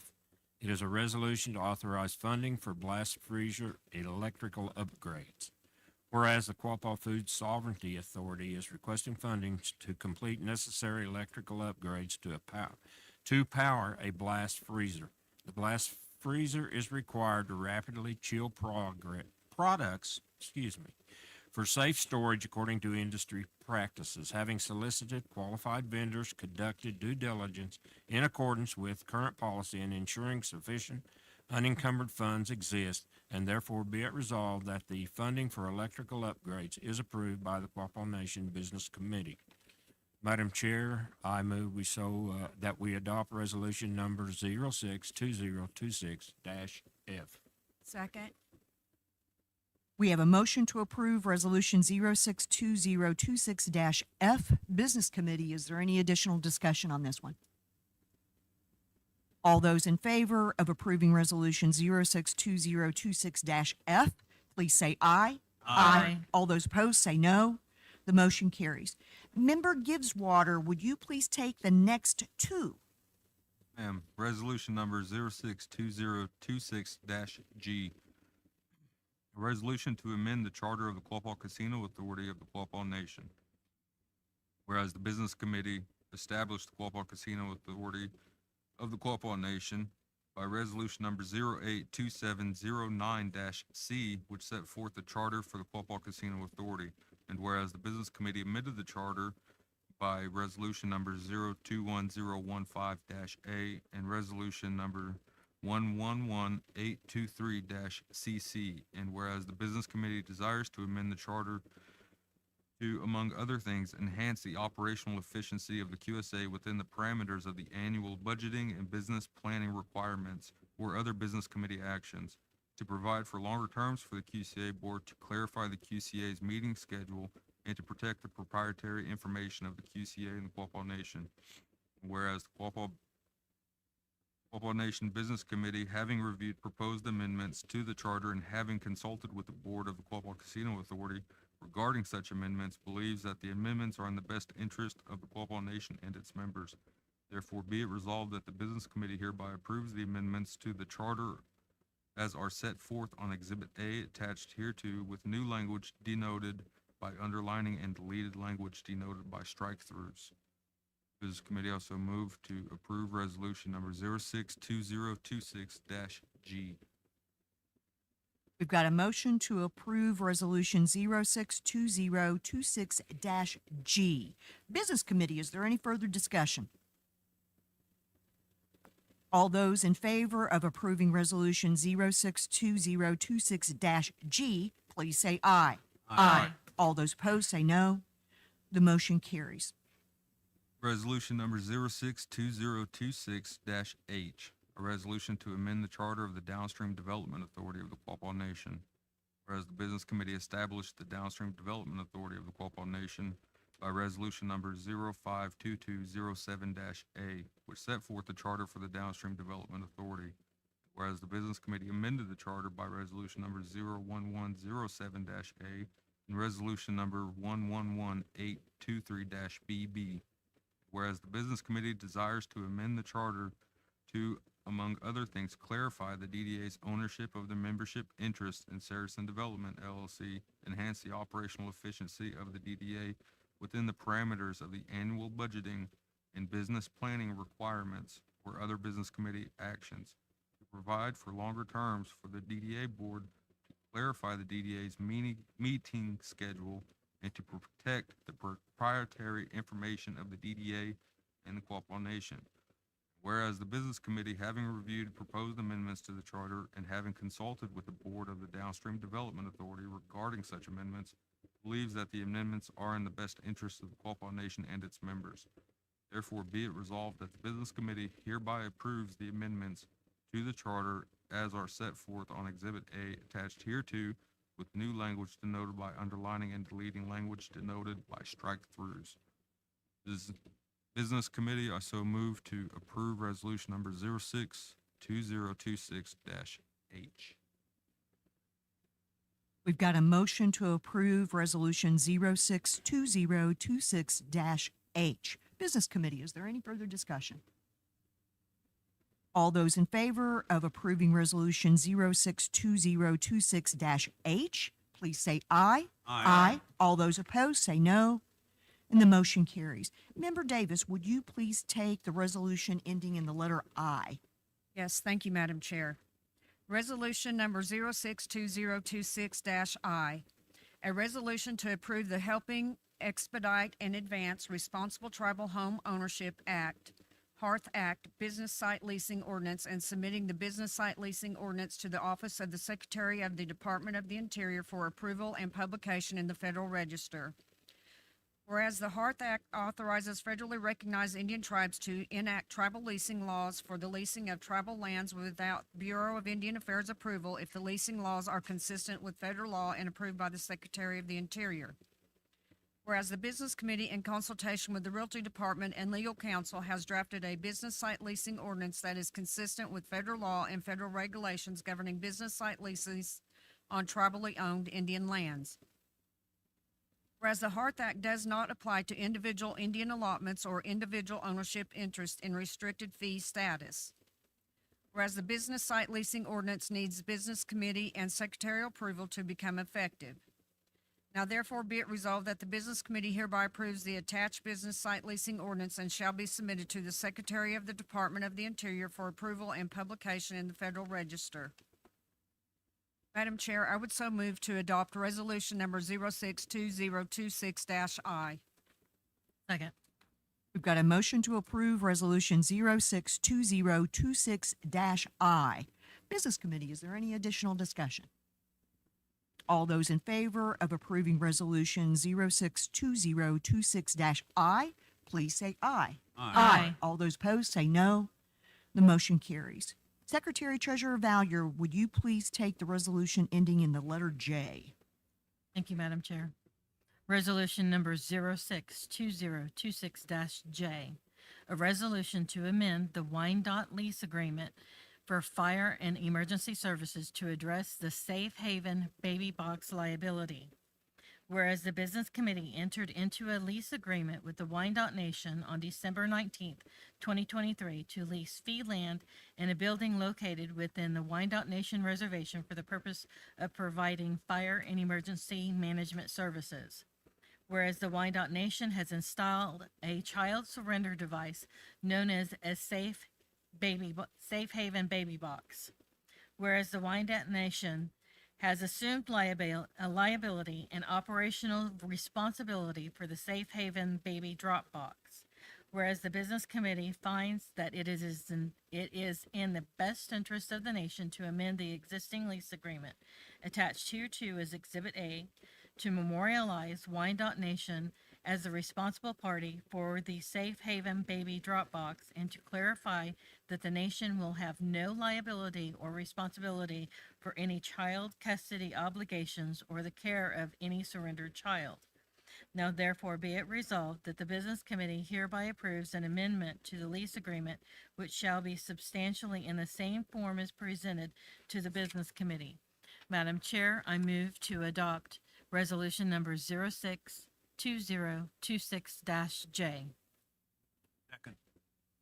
We've got a motion to approve resolution 062026-J. Business Committee, is there any additional discussion? All those in favor of adopting resolution 062026-J, please say aye. Aye. All those opposed, say no. The motion carries. I'll go ahead and take the next one. This is resolution number 062026-K. It's a resolution to approve the purchase of new fencing at the main administration complex. Whereas the Roads Department is requesting funding to upgrade the existing fencing at the main administration complex. The upgrade would replace the existing chain link and gates. Having solicited qualified vendors and conducted due diligence in accordance with current policy and ensuring sufficient unencumbered funds exist, therefore be it resolved that the funding request to upgrade the fencing at the main administration complex is approved by the Quapaw Nation Business Committee. I move to approve Resolution 062026-K. We've got a motion to approve Resolution 062026-K. Business Committee, is there any discussion? I would like to share the good news that based on this particular project, we will have the ability to move where that chain link fence is back to make it easier to enter and exit and park right in front of the administration building. All right, anything else? More bumper cars. No more bumper cars. No more hitting the fence with your bumper. All those in favor of approving Resolution 062026-K, please say aye. Aye. All those opposed, say no. The motion carries. Vice Chair McKibben, would you please take the next two? Yes, ma'am. Resolution number 062026-L is a resolution to authorize the use of trust and restricted land located under the jurisdiction of the Quapaw Nation for residential leasing and to authorize the execution of the lease on behalf of Quapaw Nation. Whereas the Quapaw Nation Business Committee supports the residential lease between the Quapaw Nation and the restricted trust landowners allotment covering S22 Lot 2, Block 1, the nation acknowledges that it holds a beneficial ownership interest in the property. The lease compensation is based upon the tract's total restricted interest because Quapaw Nation is the lessee and owns the restricted interest. The nation shall not compensate itself for its ownership interest. The remaining portion of the annual rental amount shall be distributed among the individual restricted trusts landowners according to their proportionate ownership interests. Therefore, be it finally resolved by the Business Committee of the Quapaw Nation that the tribal chairperson or an authorized representative of the Quapaw Nation is hereby authorized to execute a residential lease and to promote tribal self-determination. Therefore, be it further resolved that the Quapaw Nation request the Secretary of Interior or an authorized representative approve said lease on allotment S22. I move to adopt resolution number 062026-L. Got a motion to approve Resolution 062026-L. Business Committee, is there any further discussion? All those in favor of approving Resolution 062026-L, please say aye. Aye. All those opposed, say no. The motion carries. Resolution number 062026-M is another resolution to authorize the use of trust restricted land located under the jurisdiction of the Quapaw Nation for residential leasing and to authorize the execution of the lease on behalf of the Quapaw Nation. Whereas the Quapaw Nation Business Committee supports the residential lease between the Quapaw Nation and the restricted trust landowners allotment covering S22 Lot 3, Block 1. The nation acknowledges that it holds a beneficial ownership interest in the property. The lease compensation is based upon the tract's total restricted interest because the Quapaw Nation is the lessee and owns the restricted interest. The nation shall not compensate itself for ownership interest. The remaining portion of the annual rental amount shall be distributed among the individual restricted trust landowners according to their proportionate ownership interests. Therefore, be it finally resolved by the Business Committee of the Quapaw Nation that the tribal chairperson or an authorized representative of Quapaw Nation is hereby authorized to execute a residential lease and to promote tribal self-determination. Therefore, be it further resolved that the Quapaw Nation requests the Secretary of Interior or an authorized representative to approve said lease on allotment of S22. I move to adopt resolution number 062026-M. Second. We've got a motion to approve Resolution 062026-M. Business Committee, is there any additional discussion? All those in favor of approving Resolution 062026-M, please say aye. Aye. All those opposed, say no. The motion carries. Member Buffalo, would you please take resolution ending in the letter N as in Nancy? Yes, ma'am. Resolution number 062026-M, a resolution to approve a memorandum of understanding between the Arkansas Archaeological Survey and the Quapaw Nation for the archaeological investigations at the Greenbrier site 31N1. Whereas the Arkansas Archaeological Survey, ARSA, wishes to collaborate with the Quapaw Nation for archaeological investigation of the Greenbrier Site 31N1, and whereas arrests in association with the Arkansas Archaeological Society will conduct excavations as a component of the archaeological training program in June 2027 at the private-owned Greenbrier Site 31N1 in Independence County, Arkansas. And whereas the Quapaw Nation, a federally recognized nation with aboriginal and historical ties to eastern Arkansas, has been supportive of programmatic research at the Greenbrier site during the survey's training program in 1999 and 2000, and collaboration research between Dr. Jason Kennedy and Lyon College in Batesville, Arkansas, and the arrests Jonesboro Station in June 2025, whereas the arrests and the Quapaw Nation acknowledge that the cultural site Greenbrier is on private land and had nothing in this memorandum of understanding diminishes the legal rights of the landowners, and whereas the arrests and the Quapaw Nation concur that this agreement is not in fulfillment of a federal requisite and is not an undertaking according to the National Historical Preservation Act as amended, but it is a mutual good faith agreement. Whereas the Archaeological Survey will be conducting its training program in archaeological investigation on the Greenbrier site 31N1 and in the site, and as the site is slowly eroding and being damaged through either natural, animal burrowing, and cultural process, unauthorized digging, the Quapaw Nation and the Archaeological Survey agreed to cooperate and collaborate throughout the investigation.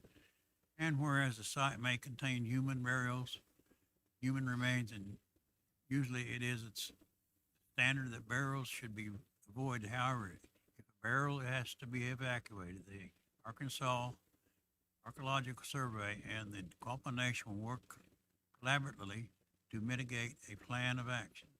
Whereas the Quapaw Nation Business Committee desires to approve such agreement effecting immediately upon its execution by the last party to sign in the interest of protecting the nation's valuable and irreplaceable cultural and historical information and resources, and therefore be it finally resolved that the memorandum of understanding with the Arkansas Archaeological Survey regarding collaboration for archaeological investigation at the Greenbrier Site 31N1 is hereby approved, and further that the chair is here authorized to execute and deliver such agreement on behalf of the nation.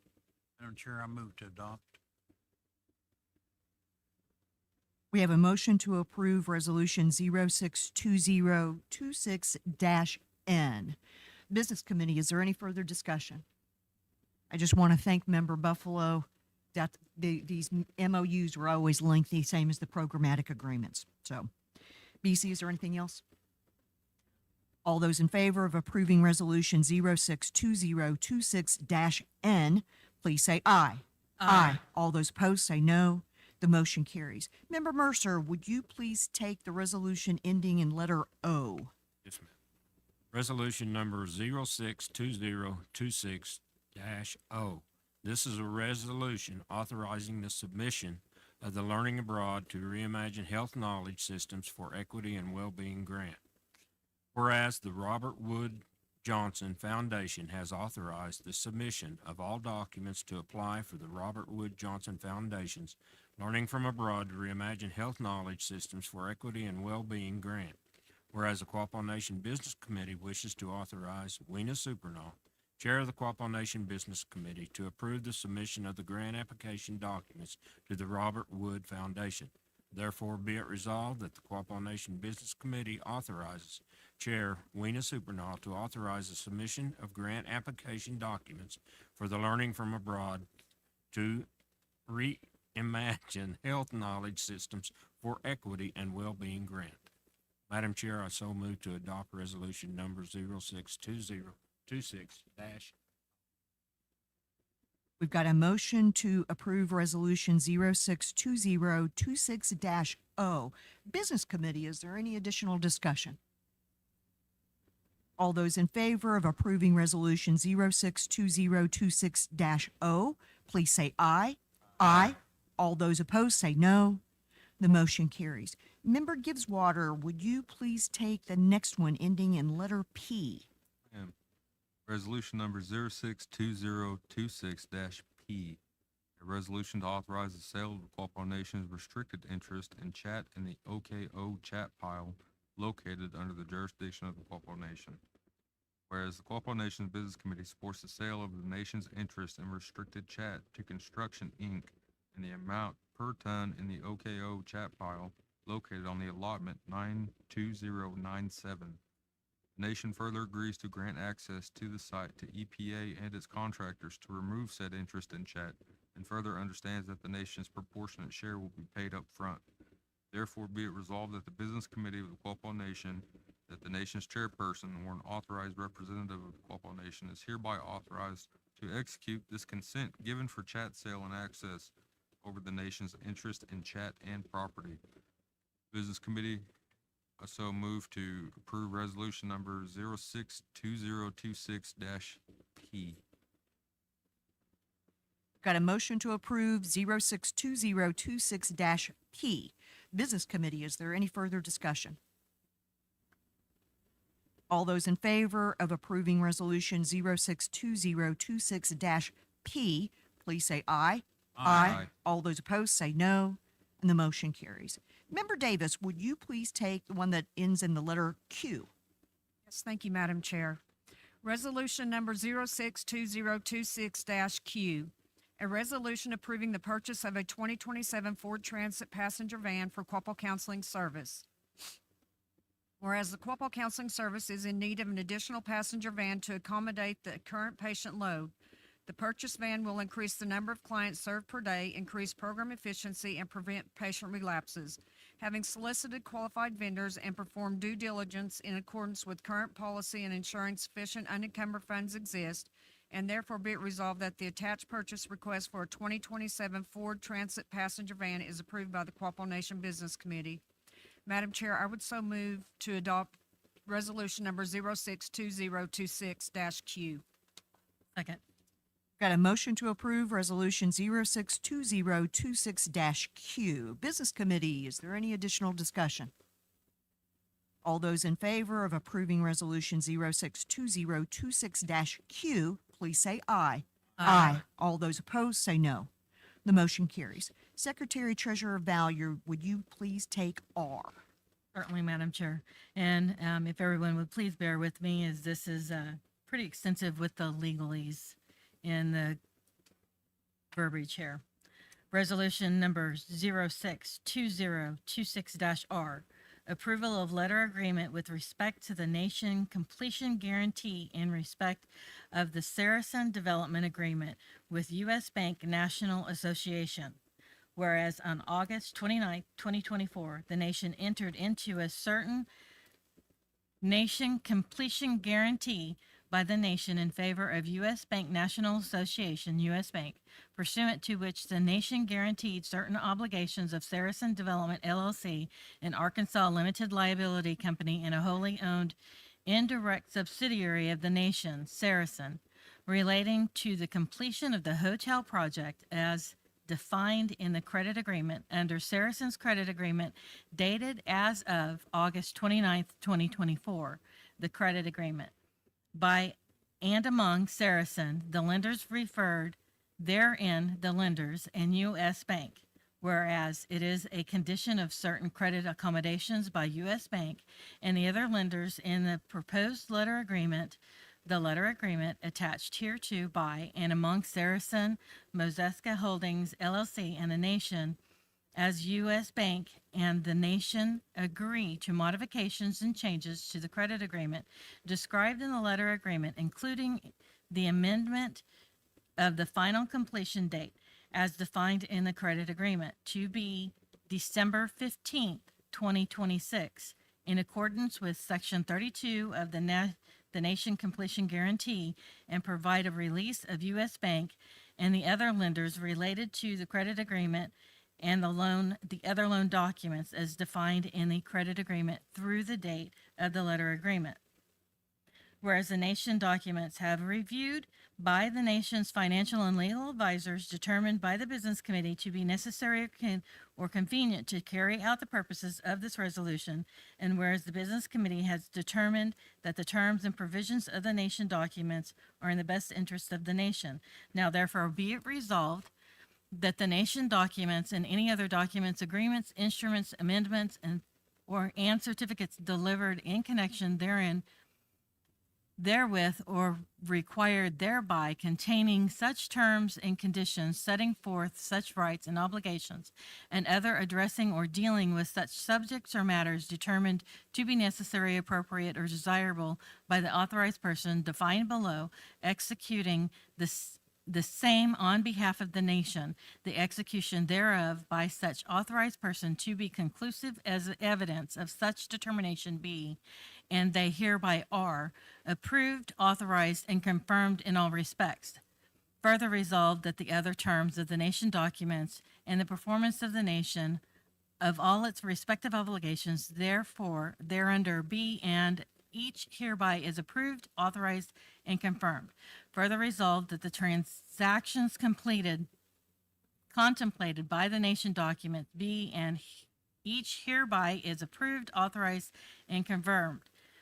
Further resolved that Weena Supranaw, as chair of the business committee and any other duly designated member of the business committee, each an authorized person, be and each hereby is authorized and directed to negotiate, execute, and deliver in the name and on behalf of the nation each of the nation documents to which is a party, together with any amendments or modifications to the forms of the nation documents attached hereto, such as authorized person may deem necessary or desirable and in the nation's best interest, as conclusively evidenced by the taking of such action or the execution and delivery of such agreements, instruments, or documents as the case may be, and such documents are hereby confirmed and approved. Such approval can be conclusively evidenced by the execution and delivery of the final forms of the nation documents by the authorized person, and make all appropriate regulatory filings in connection with the execution, delivery, and performance of the nation documents, together with any amendments or modification thereto, and other instruments or other documents delivered in connection with the letter agreement.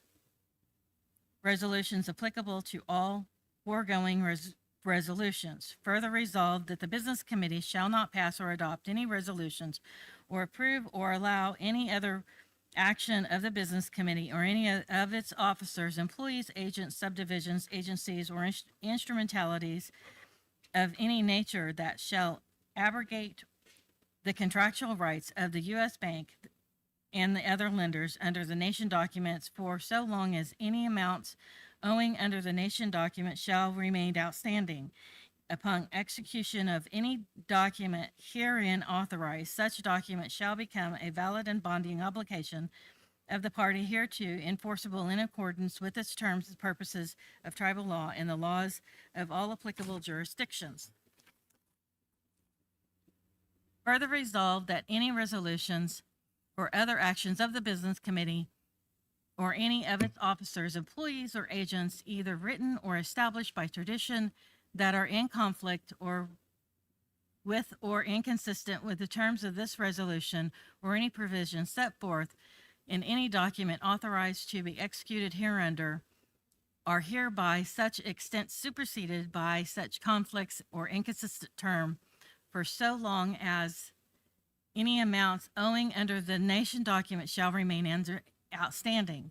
This resolution shall supersede any prior or currently existing resolutions or other actions of the business committee or any of its officers, employees, or agents, subdivisions, agencies, or instrumentalities that are contrary to the actions authorized or contemplated herein or in the document authorized hereunder, and to the extent that it is so contrary. Further resolved that the business committee hereby approves and ratifies any and all actions taken or accomplished prior to the date of these resolutions are adopted that would have been authorized by these resolutions, but for the fact that they occurred prior to the date hereof, and further resolved that this resolution shall become effective as of the date and time of its passage and approved by the Business Committee. Having said all of that, in summary, this is basically. We need to do that during the discussion. Oh, okay, Need a sorry. motion. Madam Chair, I move to adopt 062026-R. Got a motion to approve Resolution 062026-R. Now we are in discussion. Okay, so this is basically just a summary of an amendment to our Saracen debt. It originally had a substantial completion date for September.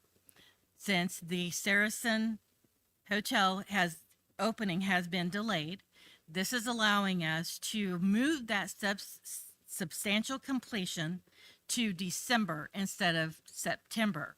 That way it allows us more time before we have to start actually making those payments and repaying that debt. So I heard a nasty rumor that somehow, Sarah, we're in default on our loan. That is not the case. That is not the case. We are in good shape. Matter of fact, the way the story took place was the U.S. Bank, who's the lead lender for the Saracen Bank Group, they actually went to the Saracen executives offering this solution. Operations supported, the DDA supported. The DDA has already approved their resolution. I think that was last week. That has been completed, and now it comes before the BC for us to perform our role as well. So this is a good thing. This is not kind of a sideways. We are not in default. I just wanted to make sure that was clear. Business Committee, is there any further discussion? We're on R, right? Okay, yeah. All those in favor of approving Resolution 062026-R, please say aye. Aye. All those opposed, say no. The motion carries. I will go ahead and take the next one. Resolution number 062026-S. It's a resolution to extend the timeline for Connie Ventures Holding Corporation to submit a budget to the Business Committee. Whereas the Business Committee incorporated Connie Ventures Holding Corporation on January 27, 2026, pursuant to the Quapaw Tribal Business Corporation Act by and through the Articles of Incorporation of the Corporation and Resolution number 011726-D. Whereas the corporation has requested a one-time extension of time pursuant to Section 8G5 of the Articles to establish and approve a yearly budget for the corporation and submit to the Business Committee from June 1, 2026 to no later than October 1, 2026. Now therefore be it resolved that the Business Committee hereby authorizes and approves an extension for the corporation to establish and approve a yearly budget for the corporation and to submit to the Business Committee, and further resolved that the yearly budget for the corporation shall be established and approved and submitted to the Business Committee no later than October 1, 2026 for the first budget submission of the corporation. Further resolved, this resolution may be signed in one or more counterparts, each of which shall be deemed an original, and all of which shall constitute one instrument, and a facsimile signature or electronically scanned copy of a signature shall constitute and shall be deemed to be sufficient evidence of a party's execution of this consent without necessity or proof. Finally, resolved that this resolution shall take effect immediately upon passage by the Business Committee and shall remain in effect unless amended or repealed by subsequent resolution. I so move to adopt Resolution 062026-S. We've got a motion to approve Resolution 062026-S. Business Committee, is there any discussion? All those in favor of approving Resolution 062026-S, please say aye. Aye. All those opposed, say no. The motion carries. Vice Chair McKibben, would you please take the one ending in letter T? Yes, ma'am. Resolution number 062026-T is a resolution to approve the Victim Services Program policies, procedures, and forms under the Family Services Department.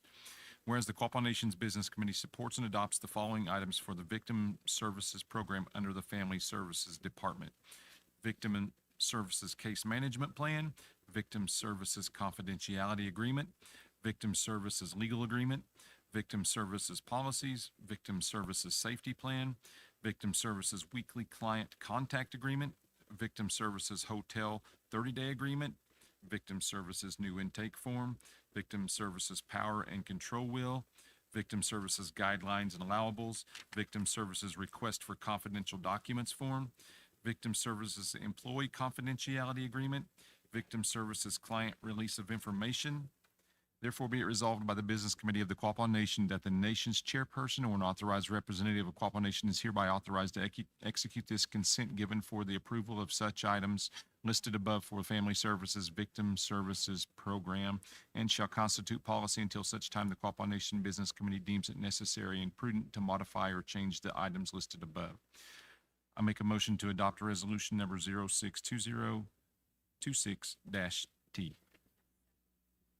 Got a motion to approve resolution 062026-T. Business Committee, is there any discussion? All those in favor of approving resolution 062026-T, please say aye. Aye. All those opposed, say no. The motion carries. Member Buffalo, would you please take the resolution ending in the letter U? Ma'am. Resolution number 062026-U. Resolution to approve the purchase of a John Deere 4650 tractor. Whereas the Quapaw Cattle Company is requesting the purchase of a John Deere 4650 tractor to power the vertical mixer at the feed yard. Current tractor in use has both GPS and front loading capabilities that are not being utilized as it is tied to the mixer. The requested tractor would free the more capable unit and is designed for extended use, making it better fit. Having solicited qualified vendors and conducted due diligence, in accordance with current policy and ensuring sufficient and unencumbered funds exist, therefore be it resolved, the purchase of a John Deere 4650 tractor is approved by the Quapaw Business Committee. Chair, I move to adopt.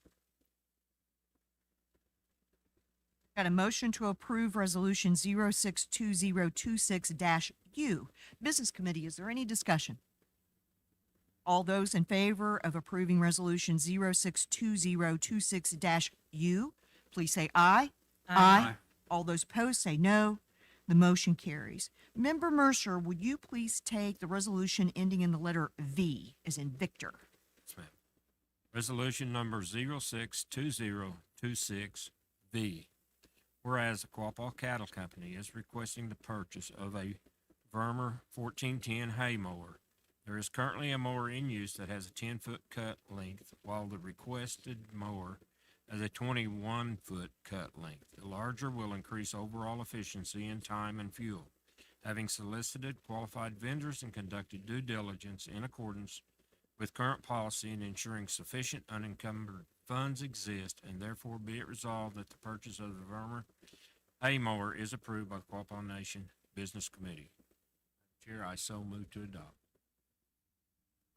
Got a motion to approve resolution 062026-V. Business Committee, is there any discussion? All those in favor of approving resolution 062026-V, please say aye. Aye. All those opposed, say no. The motion carries.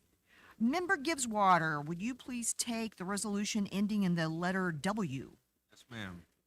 Resolution number 062026-W. Whereas the Business Committee established the Quapaw Casino Authority of the Quapaw Nation by resolution number 082709-C, set forth a charter for the Quapaw Casino Authority, as the same has been amended by the Business Committee through resolution number 021015-A and resolution number 111823-CC. Whereas in the ordinary course of business, the QCA maintains one or more bank accounts for the purpose of conducting financial transactions necessary to the operation of the authority. Whereas the QCA has authorized Kit Williams, the CFO of the QCA, and Leslie Boehm as signatories for checks and other payment instruments on behalf of the authority. Therefore, be it resolved that the Business Committee hereby approves the QCA's designation of the CFO and Leslie Boehm as authorized signatories for check and other payment instruments on behalf of the QSA. Business Committee also moved to approve resolution number 062026-W. Got a motion to approve resolution 062026-W. Business Committee, is there any discussion? Just wanted to make clear that the QCA has already approved this particular action, and that's now it comes before the BC. All those in favor of approving resolution 062026-W, please say aye. Aye. All those opposed say no. The motion carries. Member Davis, would you take the resolution ending in the letter X? Yes, thank you, Madam Chair. Resolution number 062026-X, a resolution to approve an energy services and installation agreement. Whereas a Missouri limited liability company that will perform energy-related services for the nation, including feasibility studies, energy assessments, grant development and writing support, engineering and design, project management, monitoring and verification, solar photovoltaic systems, tongue twister, sorry folks, battery energy storage systems, microgrid systems, and associated electrical and civil infrastructure, collectively energy projects. Whereas the Business Committee finds that it is in the best interest of the nation to engage to pursue the development of renewable energy projects on the reservation. Now therefore be it resolved that the Business Committee hereby approves a master services agreement and installation agreement which shall be substantially in the same form as presented to the Business Committee. Madam Chair, I would so move to adopt resolution number 062026-X. Second. Got a motion to approve resolution 062026-X. Business Committee, is there any further discussion? All those in favor of adopting resolution 062026-X, please say aye. Aye. All those opposed say no. The motion carries. Secretary Treasurer Valier, would you please take the last new business resolution ending in the letter Y? Certainly, Madam Chair, and I'm very relieved to see it's a lot shorter. Resolution number 062026Y, a resolution authorizing the submission of an application for continued funding through the Administration for Children and Families under the Family Violence Prevention and Services Act, FVPSA, Domestic Violence Shelter and Supportive Services grants for Native American tribes to provide comprehensive services to individuals and families affected by family violence. Whereas the Quapaw Nation Business Committee recognizes the critical need to provide comprehensive, culturally appropriate services to individuals and families affected by domestic violence, dating violence, sexual violence, stalking, and related forms of family violence, including Native American women, men, children, elders, and other vulnerable populations. And whereas the Quapaw Nation Business Committee affirms the importance of supporting both direct victims and those impacted by exposure to violence, including children, and of promoting prevention, education, and community awareness regarding available services and resources, and therefore be it resolved that the Quapaw Nation Business Committee hereby authorizes the submission of an application for continued funding through the Administration of Children and Families under the Family Violence Prevention and Services Act, Domestic Violence Shelter and Supportive Services grants to Native American Tribes program to provide emergency shelter, supportive services, advocacy, prevention programming, and outreach to individuals and families affected by family violence within the community. Madam Chair, I move that we adopt resolution number 062026Y. Got a motion to approve resolution 062026-Y. Business Committee, is there any discussion? All those in favor of approving resolution 062026-Y, please say aye. Aye. All those opposed say no. The motion carries. That concludes new business. We will now go on to donations. I think we've got 4 of them. The first one is Future Business Leaders of America, Jack and Nikki. You want to come on up to the podium?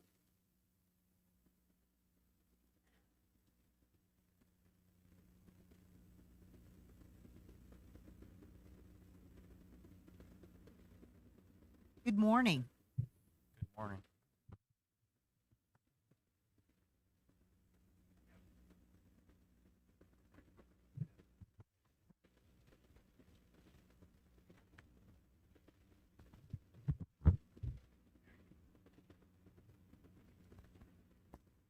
Good morning.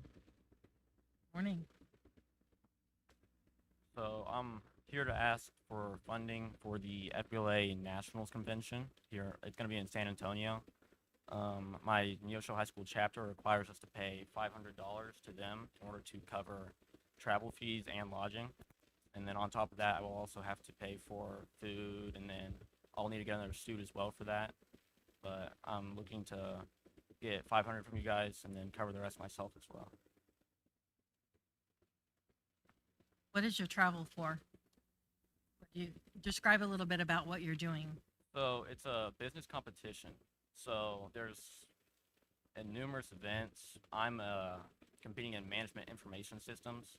So what I do is I go down and compete against its top 4 in your state. So there, for mine, there's a team for each school. And so 4 schools from each state get a go for that. And I'm going to be competing in the top 200 of the nation then for that, in hopes to, you know, place in the nation. So I will be taking a test, and if I get top 10 score-wise in the test, I will then go and compete. For that, we get 20 minutes to prep, and then we give our case to 2 different judges. And then based off of those results, we get either placed or not placed. Thank you. Appreciate the description. Sounds like an exciting opportunity. Yeah, it's really cool. I'm hoping to possibly go into business in the future as well, so it's a great experience. Madam Chair, I would so move to donate $500 toward the tribal members' expenses for the FBLA. Business Committee, we've got a motion to approve a $500 donation. Are there any other questions or discussion points?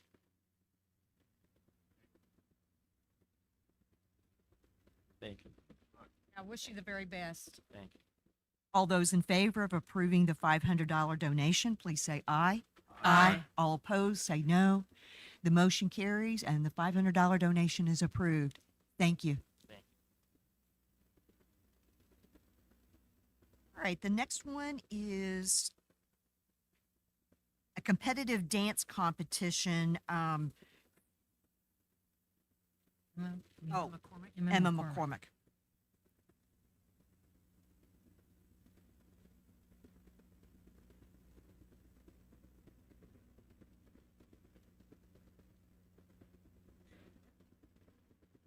Good morning. Hi, good morning. Oh, gosh. Hi, my name is Emma Claire McCormick. I'm very proud to be Quapaw, Seneca Cayuga, and Chippewa. I'm the daughter of Jana McCormick, granddaughter of Fran Wood, great-granddaughter of Olin and Clara Goki, great-great-granddaughter of Francis Quapaw, and great-great-great-granddaughter of Chief John Quapaw and Red Sun Quapaw. I've been dancing since I was 3 years old, and now I'm a competitive dancer who hopes to someday dance on Broadway. I just completed my 11th year of dance. During that time, I've won multiple titles and 2 national titles. I'm here to ask the tribe for a $500 sponsorship for my 26-27 dance expenses. I'm traveling to North Richland Hills, Texas in July for a week-long dance intensive with world-renowned choreographers.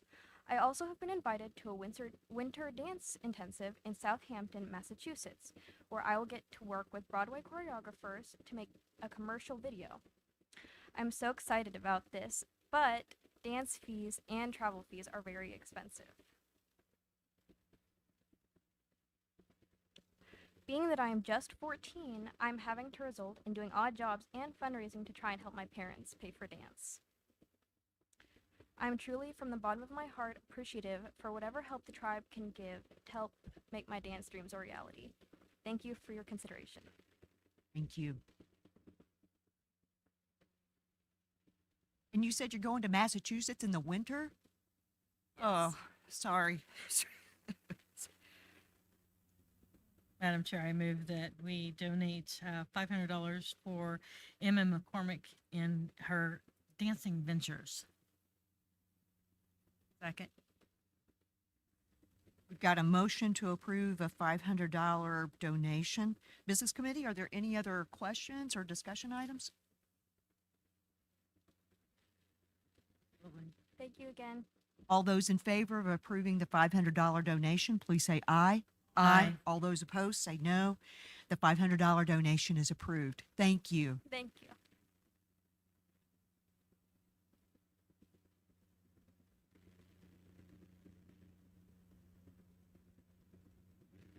All right, we've got annual Native Youth Golf Championship. The first one is Benjamin Chavez. Is Benjamin? Oh, no, you're here. Okay. I thought maybe you were in another tournament this weekend, so I'm so glad you could be here with us. Good morning, everyone. Excuse me, because I have my phone that's on my notes and stuff. My name is Benjamin Chavez III. I am requesting financial assistance for registration fee, hotel, gas, etc. to attend an annual Native Youth Golf Competition tournament hosted by MB3 Foundation, which is founded by a Native American professional golfer, O-Gah-pah III. The tournament will be held at Santa Ana Golf Course in Santa Ana, Pueblo, New Mexico, July 19th through 21st, 2026. Winners of each age division can qualify to play in O-Gah-pah with their junior golf championship that will be televised on the Golf Channel. I am 12 years old and have been playing golf since I can remember. I have been playing in the U.S. Kids Golf Program for 4 years. I love playing golf and just recently got back-to-back wins in my local Oklahoma City tour, shooting 76 4 over par at Hidden Trails Country Club and 75 3 over par for our tour championship at Lincoln Park. I'm also competing in drive, chip, and putt and have moved on to regionals. I also have a chance to play in an invite-only tournament at Horseshoe Bay Resort in Texas called the Texas Open, where I realized I can compete with the best kids in the nation. This will be my 4th time playing in the O-Gah-pah tournament. I think I have a chance to win this year, but I also have a chance to win against my brother this year. I would like to thank you, the business committee, and the Quapaw Nation for the support you have given so far. I hope you continue to believe in my dream and continue supporting me. Thank you. If some of these guys a few weeks back could have known them before this golf scramble came up, they'd have been trying to ringer you in to come up here and play on their team. There's one that's coming up.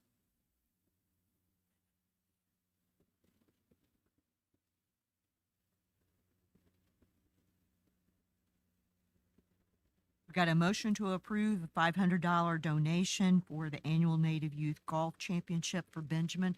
Business Committee, is there any further discussion or questions? Thank you. All those in favor of approving the $500 donation, please say aye. Aye. All those opposed, say no. The $500 donation is approved. Thank you so much and good luck. Thank you, guys. And then we've got Coda Chavez.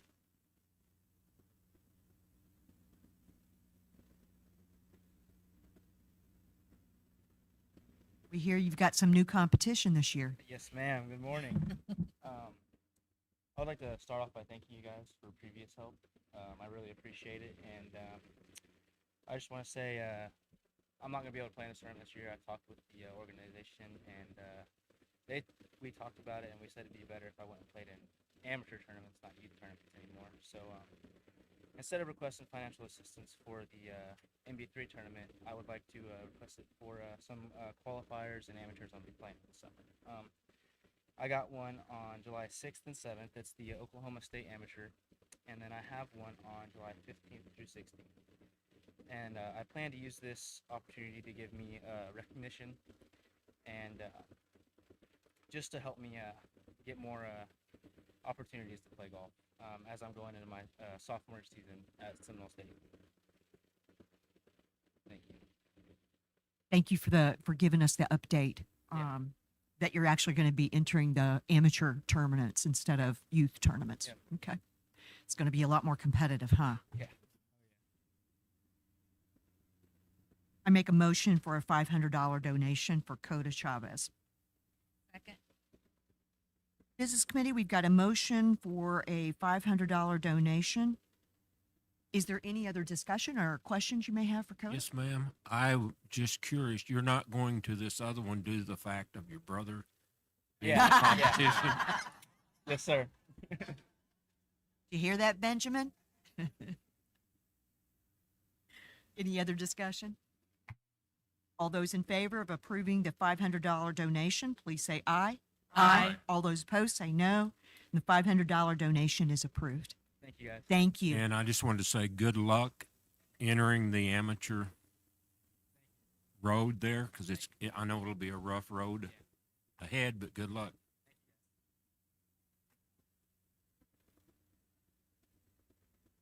Oh, I'm sure we can. Benjamin and Coda, how does that sound? Okay, wonderful. Thank you, Brenda. It's a good suggestion. Madam Chair, I would just ask that the audience please give these children a round of applause. It's not always easy to do public speaking, and I'm just really impressed with their ability. Blessings to all of you. I wish you all the best in each category of what you pursue. All right, so that concludes the donations, and we're going to move on to open forum. There is a 5-minute time limit. In the event the topic requires more time than that, an offer of a closed session will be made. One trip to the podium. Please be respectful. Use the microphone so those who are remote can hear. And we received no open forum requests this month. Is there anyone else who wishes to speak on agenda topics? Wendy. Y'all, good afternoon. Good My name afternoon. Good afternoon. Is it afternoon? No, it's still morning, Wendy. It is? Yeah. Okay. I feel like it's afternoon. Sorry. Good morning, Madam Superna and BC Committee. My name is Wendy Kuderna, and I don't know if y'all know, but they've been so gracious to donate. I have I guess it's called a charity. I do pajamas. After I went through breast cancer, I get them embroidered, and then I deliver them out to cancer patients. And so through this whole process, besides the Quapaw tribe and everyone being supportive, Barbara Collier has tapped in, and she does embroidery. And I just want to thank her and Mr. Mercer. Talk about a true meaning of a tribe. I think this just encompasses it all. She reached out. We were able to coordinate. I got the pajamas to her. She got them all embroidered. Mr. Mercer was so kind to deliver them up to Kansas City. So if you want to talk about a tribe and looking out for each other and what we stand for, people coming together for the good of the group and the good of the people.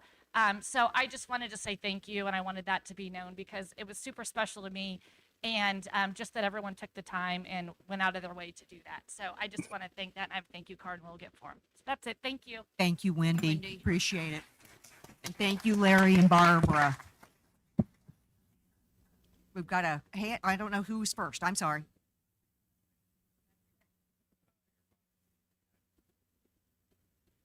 I Is that just Bonnie? yeah, it's me. It's Bonnie. I had a question on the approval of the Saracen. Are we extending more money to Saracen to finish this hotel they haven't finished in 5 years?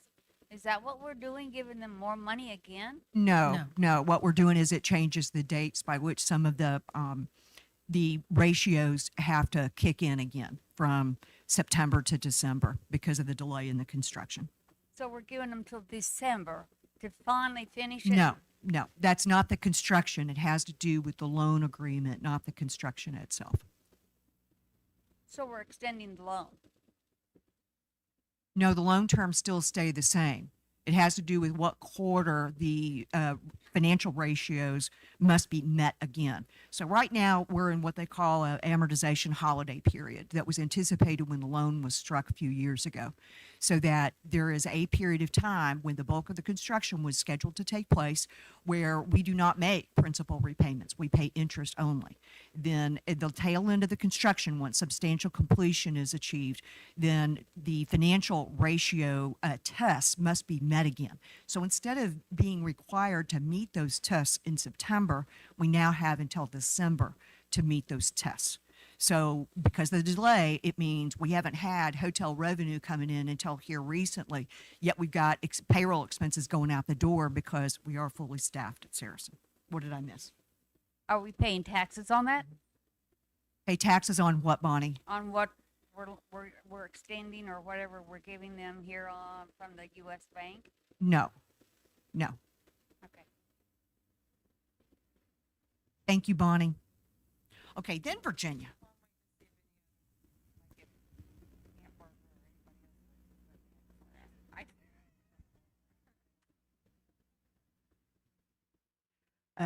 I have something I should have brought up at subcommittees, or not really committees, but that I omitted. Since Risa Proctor's not here, I'd like to report on the women's group. We met last week, and I'd like to encourage, Risa wanted to start this because she wanted all the women in the tribe to start getting together and share ideas and things like that now, like they used to do in the past. And I was disappointed in the amount of people that attended this last week, whenever it was, Wednesday. And so I'd like to encourage all the women out there that are Quapaw that can come to try to attend. There's just 4 meetings a year, every quarter. And we have a good time, and we learn a lot from each other and about the tribe and about the culture and things like that. We try to cover, she tries to cover everything, culturally, as well as the cultural committee. But next quarter, in this winter, at some point in time, we're going to have a dice game, and we're going to have a hand game. So those are 2 things that are planned already for us to have for those that attend. And we always have good food. Karen usually prepares the food, and if we don't have a potluck, well, she prepares it, and it's always great to come and eat after work, after a long day at work, and visit with all the ladies. So I encourage you all to come. Also, then, as far as me, I went down by my camp. Joey. I told you we'll get it addressed. It's going to be gone before you get it, if we don't hurry up. It can be gone either way. There's no telling what the water's going to do. There's no stopping. I understand. It's already washing away from the opposite side that it was washing away. It's very obvious. And if I have to, I'm going to go down there and build a concrete wall. Just so you know. And I know that y'all don't want that. I don't know why you don't build a concrete wall all along there and make it like a trough. But anyway, those camps along that creek are some of the original camps when we moved over here from across the river. The families that occupied a lot of those camps, not the ones down by the arena, but the ones that are up from the arena up to the bridge and a little bit past the bridge, are some of the original family camps that came across from the people that were doing on powwow committees and preparing and helping do everything. So it's kind of sad that they're washing away. They really are washing away. And ours probably less than some because we put up the railroad ties when we did. But something needs to be done, guys. I don't know what. Something needs to be done before it all washes away. And then the last thing, I had brought up about the altar that's up on the top of the hill by John Beaver, my great grandpa's land, the original land. And I know that there's other people that, I guess this is a Trenton thing, that have part ownership as well as the tribe. But that is deteriorating away. That too was built by Victor Griffin back when they started having the Native American church in this area. And there's not much left of it, but it needs to be fenced off or something. So if there's something that the tribe can do to get the family to agree, if not, well, let me know, because it's partly my grandfather's third wife children that I think has ownership of part of it. And I will talk with them. But if, something should be done about these things. Culturally, we talk about things at the cultural committee that probably other people don't talk about. But, they don't make anything like this anymore. They don't make original camps. They don't make Native American church ruins. And I don't know, I haven't been to the Catholic 40 in years, but I'm sure there was stuff over there that probably needs to be protected also. So that's just my take on it. And thanks for listening. Thank you, Barbara. Betty Gadke. I just wanted to talk about the camp situation as well, since Barbara brought it up. It's Gang Up on Joey Day. So last year I talked to Joey about myself bringing in a load of rock and have it dumped right there on the creek because, we get flooded like so many other camps do, and it's washing away as well. But you said that it would probably be addressed before this year, and I still don't have anything, and I would still like to go forward and have some rock brought in to level out my camp and try and keep any more of that from eroding from the water rising as well. Yeah, by all means, feel free to work on your camp. Grounds committee and the maintenance guys out here, they're always really reliable when it comes to campers working on their own camps. Okay, great. I've had to improve my own camp, my grandma's camp, over the years myself. I'm on the southwest corner of the arena. I understand the importance of camps along the creeks. I really Right. get it. Plus, I have a lot of small children too. Right. Steep drop-offs, that Exactly. was the right now in our face kind of problem. And if you guys remember some months back, the last thing that I said in addressing the creek project was that it's anticipated to start in the fall this year. It's not that we just put the project off to the side. And Oh, just I forgot all about it. misunderstood. I thought it was it's in the still fall of coming. last year. No, it was this Okay. year. Well, that explains a lot. Yeah, I really wanted to take time. Well, time and with like Barbara planning. said, this was my grandma Nora Buffalo's original campsite, and I definitely want to keep it up. Yeah. So, Oh, yeah. okay. Thank you, Joey. Yeah, but feel free, if you guys want to improve your camp by yourselves, at least as far as I'm concerned, go ahead. They're you guys' family camps, but there's still some things, some notifications that need to take place with the grounds committee, with maintenance, for personnel, so that way folks know who's down here in case anything goes wrong, things like that, Feel free. That'll last for a little bit, but that'll be washed out too, It's like I said, there's no preventing flood and damage down here. There's only mitigating damage. That's all you can do when it comes to flooding down here. There's no stopping it, unless we can take over on the state and control the river and make it flow backwards when it floods, But yeah, I'm surprised my coffee pot didn't make it down there.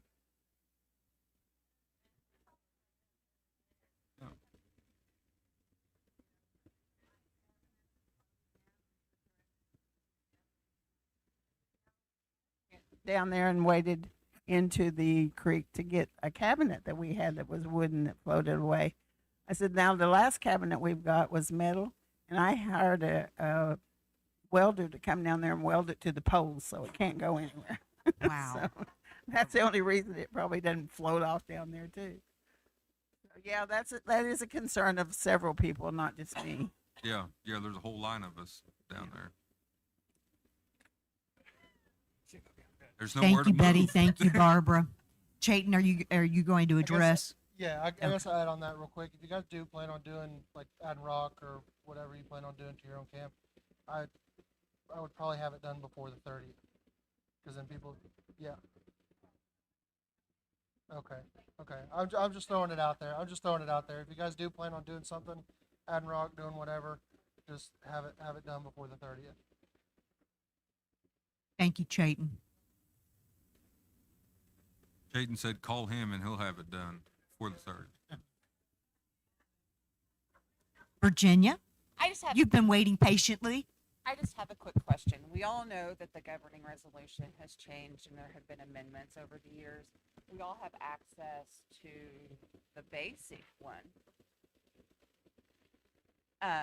But where do we find the actual governing resolution that has all of the amendments to it? Is it? Yes, ma'am. Yeah, there's both the previous version and new, where it's all consolidated. Okay. That was put up in Right after the amendments passed in July of 2023. It took some work to get it all consolidated, but Right. So those are those 6, 7 that we vote, those are the only amendments to the governing resolution? no, if memory serves me, there were 16 of them that were passed July of 2023. Thank you.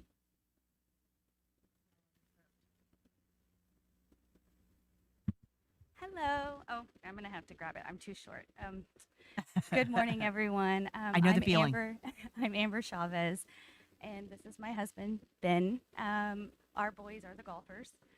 We just wanted to come up and express our appreciation of your guys' support through these years that they've had.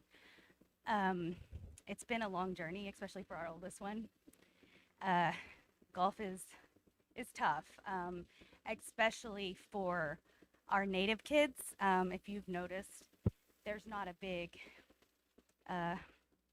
handful of them out there. So this tournament that they get to go to is phenomenal for them because they get to meet all of these native golfers all over the nation. They come to this tournament. I mean, they come from California, and it's so great because they build this friendship, and they've golfed with them for my son. He's golfed with 2, 3 of the guys for these 4 years, and they're going to college now. And, so, I mean, it's great. It's a great and wonderful thing for them to build.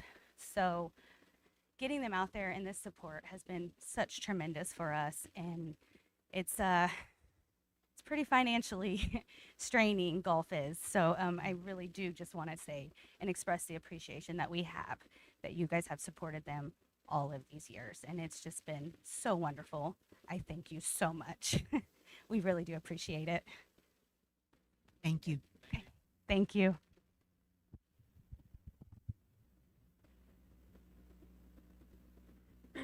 Hallie. Good morning. Not really, but I am here to clear the air. I would like to defend myself with things that were said earlier.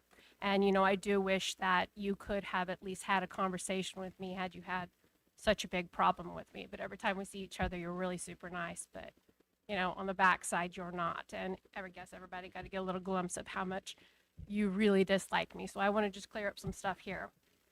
There was a special general counsel that I was cleared of all charges. I was not removed. I was cleared. I'm going to get specific on what happened. There was a document that was given to me that I retyped word for word and put it online and told everybody prior to the meeting what I was going to do so we could discuss the document. The document was valid according to the meeting minutes. The document was valid from Lloyd Buffalo verified it, J.R. Matthews verified it, the meeting minutes verified it, and the BIA said that they never received any documents from this tribe that year. No election documents at all were sent in. That was part of the process in trying to see if this document was valid. I was very open with everybody, and everything I'm saying can be proven. The evidence is out there. You can go back and watch the videos. I was so torn down during my special GC that I almost didn't want to fight for it anymore. I was not in a good spot. My heart was broken.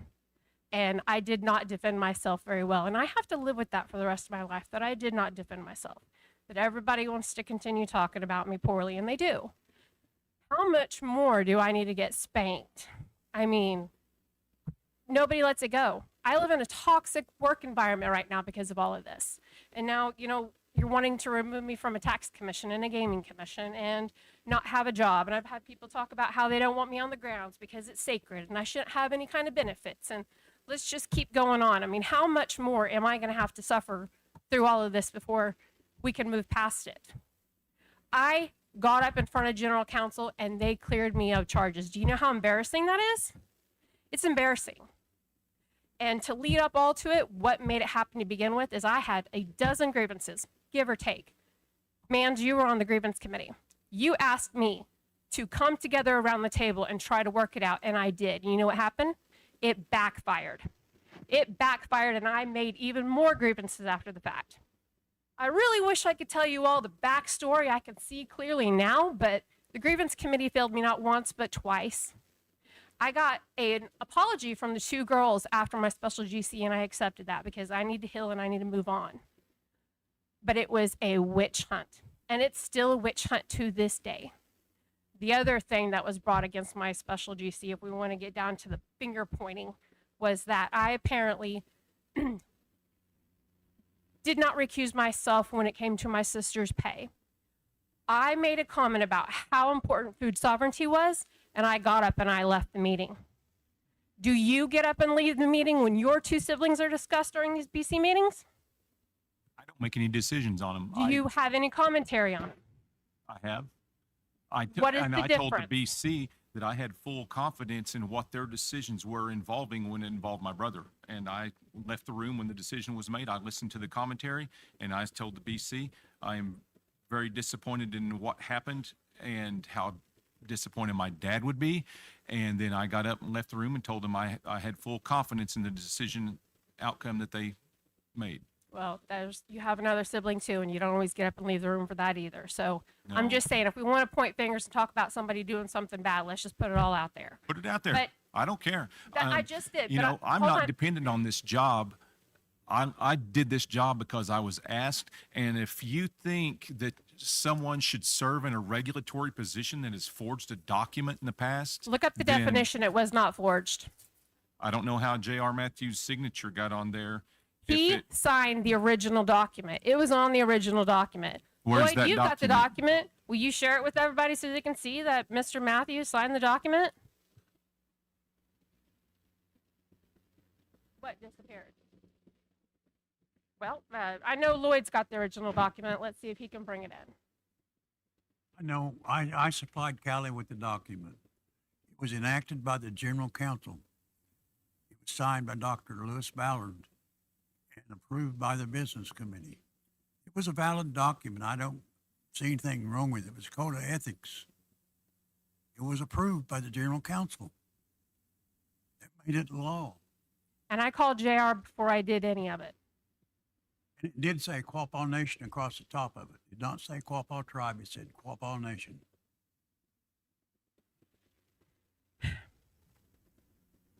Like I said, the document was retyped word for word. I did not change anything on it.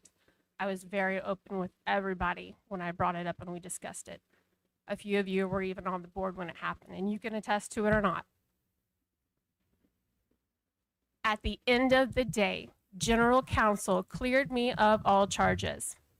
And That's the wording in the governing yes, resolution the at the governing time. resolution, go back and read it when it talks about it, because I'm scared if you guys have been on office or running for office and you don't know that's what it said. Get online and look right now. Of what meeting? There are minutes. It reflects the final vote. Were you there? Did you see that it cleared? Okay, then what's the argument?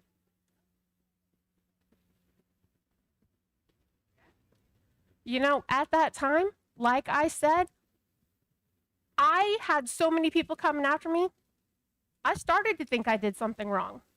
But I had a conversation with JR prior, and he told me it was valid. He came back later and changed his story. And I don't want to, if he wants to come up here and actually defend himself, that's great, because I don't like the whole throwing names out there.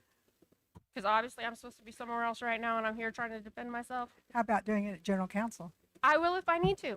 Well, I'm sure you'll have to I then. will and I will. I'm sure he'll be there.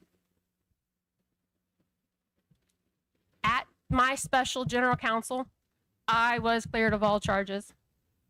And people do not want to let it rest. And to me, that means that I guess your opinion or whatever you want is higher than what general counsel wants, and that's not the way we operate. That's all I have to say. Callie, thank you. Anybody else for open forum? Oh, Grace, can we get the microphone to Grace Good Eagle, please?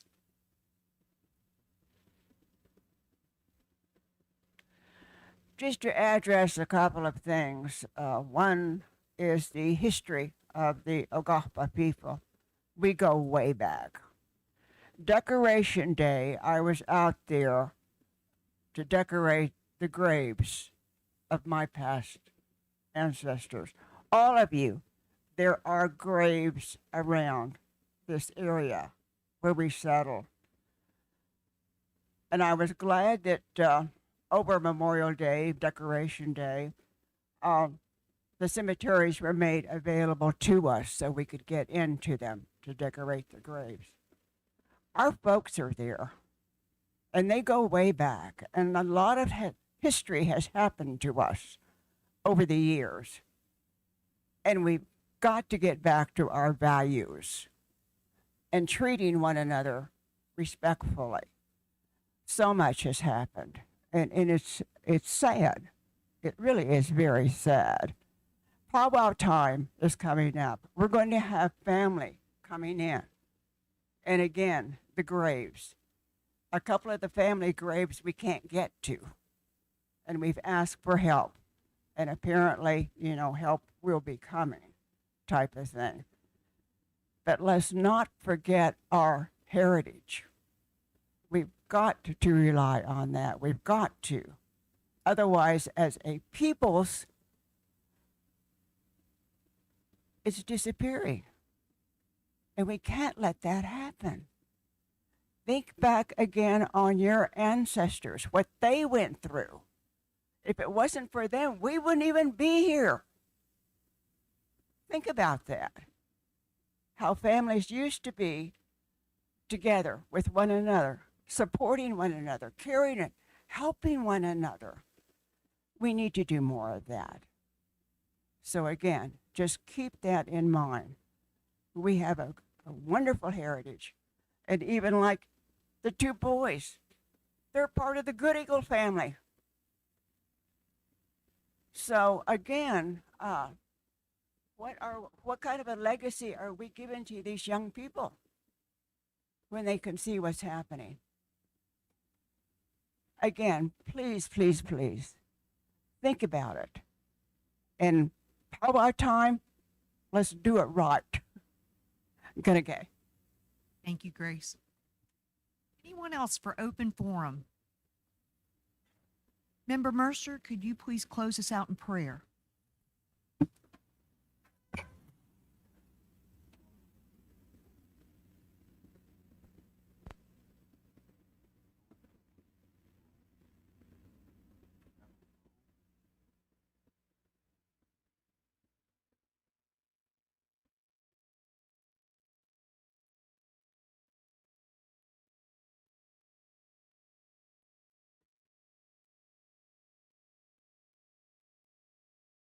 Motion to adjourn.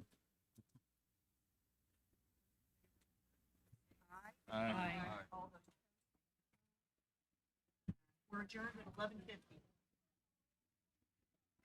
Recording